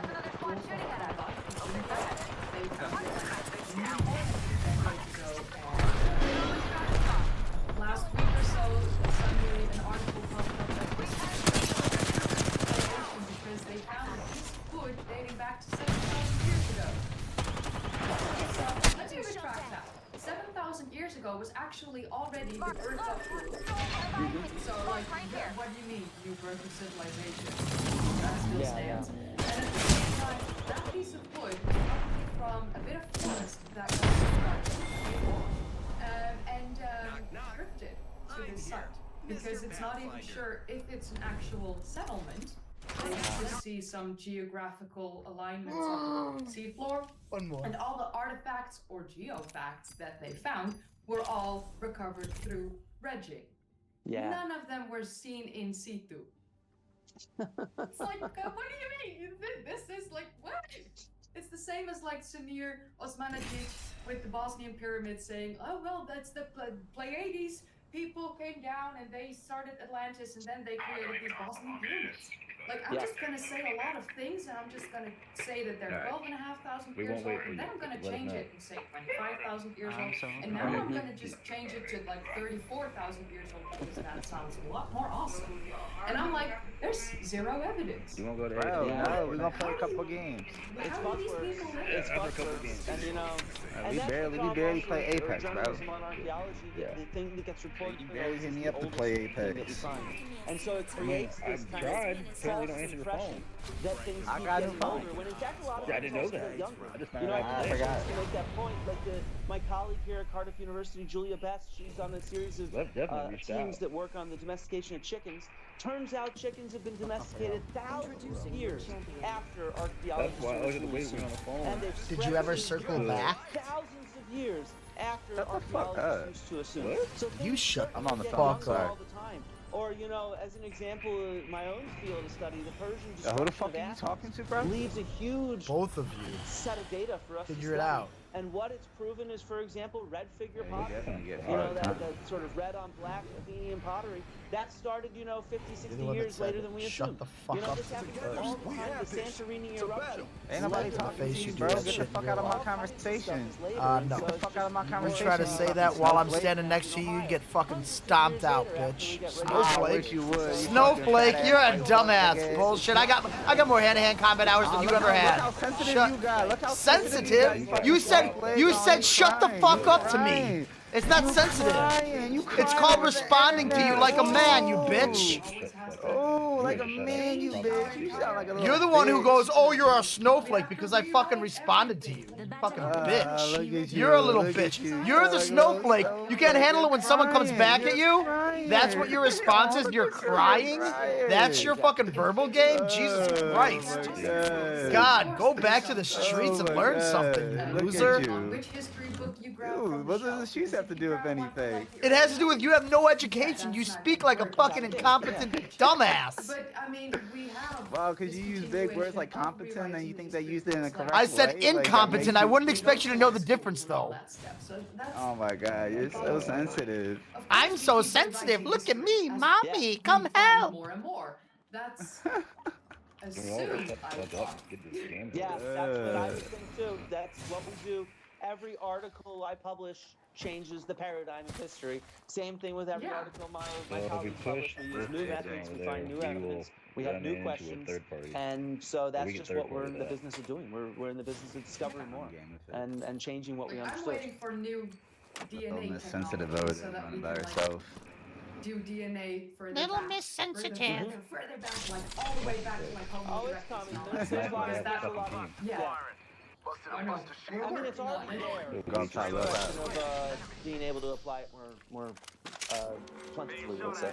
Yeah. Exactly. So, like, for me, it's like the human evolutionary timeline. A lot of people just have no clue. And that's why they don't believe in the out-of-box theories. And that's why they don't believe in human evolution. Because, no, we're not apes. We're not monkeys. No, you're right. We're not monkeys. We are apes. We are great apes. We are wonderful, and we are very, very similar to our current living cousins, the chimps. Yeah. Like very similar. Oh yeah, very we similar. can actually talk with gorillas in sign language. Not everyone's used it, but you should. We have done that. Like people are like, no, you can't. You hear yeah, that? you seen that There's a video care with package Robin coming Williams down. and Coco the gorilla? They had full-on conversations, and Coco was grieving as Robin Williams had passed. I mean, it's clear as day. They understand us, and we can understand them. That's how close. Not looking good. Yeah, you seen that video with Robin Williams and Coco the gorilla? They had full-on conversations, and Coco was grieving as Robin Williams had passed. I mean, it's clear as day. They understand us, and we can understand them. That's how close we are together in like the evolutionary Get my fucking mouse off the way of screen. What speaking. the fuck is going They're on? still our cousins. All the other human species went extinct, but we still have the chimps, we still have the gorillas, and orangutans that were less related to I mean, the I think it's orangutans. even a misnomer to say they all went extinct because we all have their DNA in us. You know, Yeah, we exactly. all, every They were human just alive, assimilated into us. yeah, have Neanderthal and Denisovan DNA in us, and of course, you know, Homo erectus and stuff like that. You know, so yeah, there are. That's I think why I think one of the reasons that Homo sapiens eventually became this global species has everything to do with Homo erectus and their taste for like. They wanted to go further and beyond, and they did. They went all the way to Indonesia, like within a couple 100,000 years after emerging. Yeah. They went like they already spanned the globe nearly. So I mean that's where we have this innate sense of discovery from. We want to learn more. We want to go beyond. That's why we want to go to other planets and all that stuff. That comes from Homo erectus for sure. Yeah. We can't be contained. Exactly. No, but thank you so much for like taking the time and talking with me. Yeah, of course. Like telling the people more about what your experience was like and having this conversation about the archaeology and all that stuff. And I appreciate it. You're doing a great job. Thank you. I just appreciate the fact that you did this debate and you went for it, and I respect you a lot for it. Thank you. Thanks, I appreciate it, and check me out on YouTube and Twitter, and otherwise, Definitely do. collaborate again, Kaylee, because I think what you're doing is important to give science and scholars and historians and archaeologists a voice that can reach a lot of people we would not reach otherwise, and I think that's really important. Yeah. Thank you. Yeah, I'll continue, and we will definitely do another I'll collaboration. pick these snowflakes up. Okay, Sure. sounds good. Down here. So that was my conversation with Flint. Let me know in the comments down below what you thought. Go subscribe to Flint's YouTube channel. I'll put the link in the description down below, and also link to his Twitter. Definitely give him a follow. He's wonderful and he shares great stuff. If you enjoyed watching, don't forget to give it a thumbs up, subscribe if you'd like to see more of these kind of videos, and click that bell icon if you want to be notified whenever I upload. If you haven't seen my previous videos yet, then click the card in the upper right corner, or click one of the links in the description down below, or click a video in the end card. And I would also like to say a massive thank you to my patrons and my channel members. Thank you so much for supporting He's me. still and I'll on, see you bro. in the If you're next still video. heard about it, just say that. Proving the point of why it said snowflake. I'm not done on. dropped that I'm a just while letting ago. you know. I'm just letting you know you're like all the other people who talk like that. You try to act tough with your words, and then when it comes time to actually be tough, you get put in the dirt. Jump in. Lucky for you, I've got some extra I've dealt with this for 40 years, buddy. I've been dealing with Hey, it my everybody, whole how's life. it going? Hope you're having a lovely day. So today I have some pretty good news to go over here. I And the tend people to like you be really follow hard in the FTC so and they're quick. getting a little bit salty because I The people you gotta be worried about are the ones that don't say all shit. the resources that they needed to move forward with right to repair after Biden issued. You've never been in a fight, you might figure that out. To make rules on right to repair, and to this day, in the good old words of Thomas Sowell, But I know you're not, because you're not street however, they culture. give you You're good just time a, and it's important to go know, over. pull up your This collar one is one and that is near and dear to fucking my heart put because your one of my first belt employees on was an type employee that I guy. stole from a company that had a non-compete agreement, and I just kind of hoped that Never they had a would pipe in repair, his hand. or that it would not be enforceable because the particular non-compete that they had said he couldn't Yeah, be put a hired pin for in the it. same Mute job. me. So when I Who's put him on sensitive payroll, I now? put him on payroll as a janitor rather than as a technician to try and get around this bullshit. No, that's what I thought. You're I so think sensitive you non-competes can't suck, handle which it. is not a particularly popular Just like the guy who opinion wants to among speak employers. those You can see words and then employers are usually can't the ones that handle want it 'cause he gets non-competes. put in the Employees tend to be dirt. the ones that don't, because a non-compete means if I make $30 an hour and somebody else offers me 40, I cannot take the 40 because I said I didn't care from the get-go. You're the one who cared enough to say that shit and you know, start when calling you people apply to snowflakes 300 and blah, blah, jobs blah. and one of them gets back to you. Yeah, this is your friend. This is your friend. I don't care if you haven't talked to him for a while and you just start to play Apex together again. This will just is say, your fine, friends, the people you fuck it, associate I with. really like living indoors, I like being able to eat food, so I will sign this non-compete so that I can make $30 an hour rather than $0. The problem here is that obviously keeps wages down. What they're doing over here is, you can see, very popular. So it says that of the over 26,000 comments, 25,000 were in favor, which gives you an idea, again, of the amount of people that are in favor of this versus against. He said he owns this ruin our fucking friendship, bro. How does that make me a So, snowflake? Because you're so snowflake that you ruin your friendship over it. That makes me a snowflake. This Do you know how is really, logic really works, bad. buddy? If somebody else offers Jesus more money, Christ. you not have the right to take it. And for me as an employer, I actually think non-competes are garbage. The reason is that in my company, one of the ways that I hire, I don't go on Craigslist, I don't go on Indeed, I don't put up help wanted signs. What I like to do is find people that are unappreciated at their existing companies. If I hire some random person from Craigslist, I don't really know what I'm getting. That's really not key. Whereas when I hire somebody that I know because they work at a company that I've done business with before, parts to it, I kind of have an idea of what I'm getting. It's kind of like a friend of a friend or like a trusted recommendation thing rather than Tinder. Do not use Tinder. It is fucking awful. It is an excellent way to find a shit relationship. And I wouldn't use it. What you want to do is you want to kind of what you want to do is you kind of want to have an idea of what you're getting yourself into, because when you don't have an idea of what you're getting yourself into, as I've learned hard way over the past year and a half, is you might wind up torturing yourself. So what you want to do in both your personal life and in business is know what you're getting into. And one of the ways that I do that when I would sell parts back in the day is I would kind of get to see at the company, okay, this company is full of lazy employees that don't do shit. At this company, everybody's lazy, but this one dude is carrying everybody and doing good work. And I would kind of talk back and forth with him. What do you get paid? This is back like 12, 13 years ago. And these are like $15 an hour, and I don't get vacation days, and I have to do overtime, which I sometimes not paid. So I had a conversation with him, and I said, how about you get 2 weeks of paid vacation a year, unlimited sick days, trusted on the honor system, and $28 an hour. Back again, this is like 13 years ago. I'm so glad we're not $28 an hour. Actually, that's something back then. If you were like an entry to mid-level technician, and he was very happy. Now he was very happy because he got more money. Which one of us is I the was very snowflake? 'Cause happy I'm still because I losing. did not have to train somebody from scratch. You're laying I on already the had ground. somebody. Not only Part did I have of to train the him from earth. scratch, but I knew that if I needed to train him to do you are new things the over time, funniest because he was so person good at I've learning met, all these things Scrappy. already, I knew that that person the would then be most good at doing something new. Wait In till my opinion, comedy there are special comes benefits out to on good employers Netflix. at the You'll really expense of bad appreciate it. employers. If somebody wants to outbid me and steal one of my employees, Me and I my told big every red single nose person out that here, if somebody squirting offers water at more you with money my and flower. a better working environment, I will punch you in the face if you don't take it. That, like, again, I want my employees to You're actually be probably happy. some fucking and 50-year-old I'm not able to make fat them ass happy, who got then no bitch. I'm 40 years old. I wrestled 133 But pounds also, in if college. really How the- fat the do you think system- I am, buddy? If you're gonna have a capitalist think system, I you sound believe that pretty having fat. non-competes. Well, I think I would recommend. I will invite you to come out, pull up, and find out. If you think you're Mr. Hard Tough Guy, come find out how soft this snowflake is, buddy. Any day, anytime, meet me in the cage, on the streets, on the concrete, on the ice, on the mats, wherever you want to go. I'll come meet you.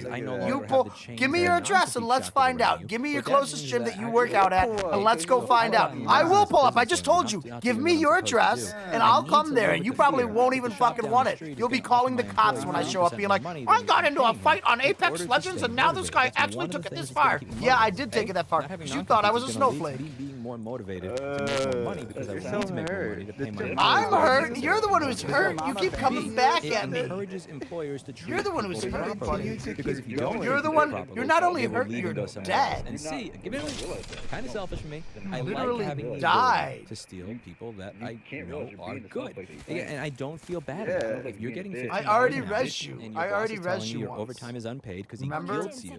He guilts you. And you You continue should have worked to faster bitch, while you're on the though. clock, so now You you're not continue getting to paid bitch afterwards. about being And no called a vacation time. snowflake. I'm You not own a snowflake. bitching. You're You should bitching worry about me what doing you're that. doing. You're the one who's bitching right now, buddy. Have some self-awareness. The irony in trying to think that you're calling someone, you're doing exactly the same thing, you fucking snowflake. You're snowflaking about someone being a snowflake without realizing it.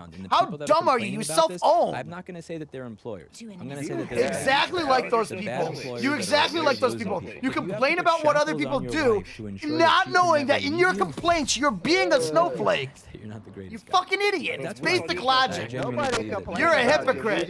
You're a hypocrite. Good for the bad employers, Who you are as a bad for the good person, and you're employers. taking that. You don't know me as a person, buddy. About competition and We know you enough that you bitch it like a bitch. You're the bitch. Like I told you, you're the bitch. You died twice. You wouldn't pull up, and you don't have any abilities. We died twice, but we got 400 damage, but you only got 32. Like, you the bitch is. I got you 106 rank points, number one. Number two, we're down to second because of me, not because of you, in case you haven't figured that out. Very similar to all of this I'm not bullshit gonna on win forced this. arbitration. If I want, again, if I even want internet where I live, I'm essentially stuck with forced arbitration. But you guys push something and die. die. And running away like a bitch. Yeah. You're too busy on the mic then rather than playing the game. Realize that. Exactly my point. Thank you for proving my point. You've proven my point again. Thank you. So even though it is technically a law, God, you're a it is cell law owner, that aren't is you? essentially You removing walk out in the force streets and using people are like, damn, this guy. Chat, you see this guy? My entire chat's on you, dumbass. Where's your chat? Let me come find him. Let me come find him. Where they at? What's your name? Or promoting somebody in my Now you're dropping the F slur? Oh my That God. actually increases the net freedom of everybody. I'm for it. It's taking away the freedom of somebody to take away your freedom. So it's one of those things where even from a libertarian perspective, I am Look me up. Look me up. I'm a big fat 50-year-old man according to this dude. Come look me up. Come look me up. Find out. I'm a fat In the early guy. days, my company I was live in my actually mom's this, basement and I'm joke and single call it or the some Band of shit, Broken right? Toys. Of Tell all me the all of people that them. did not What fit else? the company that they worked What else at, is there? I I'm a big started nerd working and he was working at the I mechanic have a shop, lisp and I wear glasses. Absolutely amazing dude. Great I don't person. know how to I was fight able to take or him with whatever. me to Texas because he had family in New Let's Jersey, go. which is very unfortunate for me because he was one of the best people that I ever had here. I don't even He care about the worked game. at You a realize place I'm that I watching asked him what he YouTube was getting videos while I paid. do this. It was fucking trash. And I was you're able, dead. Off the bat, before I knew What does him, that I say was about able your to triple his abilities? salary immediately because what he was getting paid was Never garbage. not And as a result of that, I was able to mentor somebody that essentially became way better than me at my actual job. My customers benefit because now I can offer them repairs I couldn't offer before. He benefits because now, again, after he started his job here, he purchased a home because now that he has a higher salary, he felt the security that he was actually able to. Don't bring me back. There was more security before. Crazy. Scrappy DP, guys. Got you down. That's a topic for another video. I've done about 50 of them on that already. And for the other employer, there's a higher CMR likelihood of Riddles. employees being treated better because that employer now has an incentive structure to treat people better because he realizes if he does.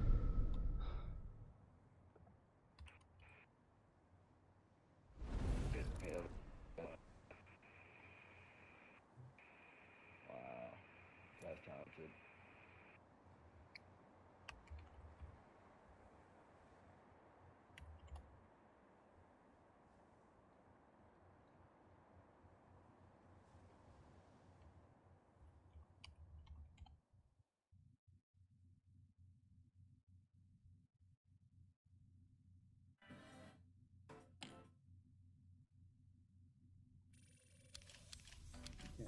I don't see this dude. Doesn't treat his employees better, they will leave. And the amount of money that it costs to retrain somebody who is as talented and exceptional as Paul is going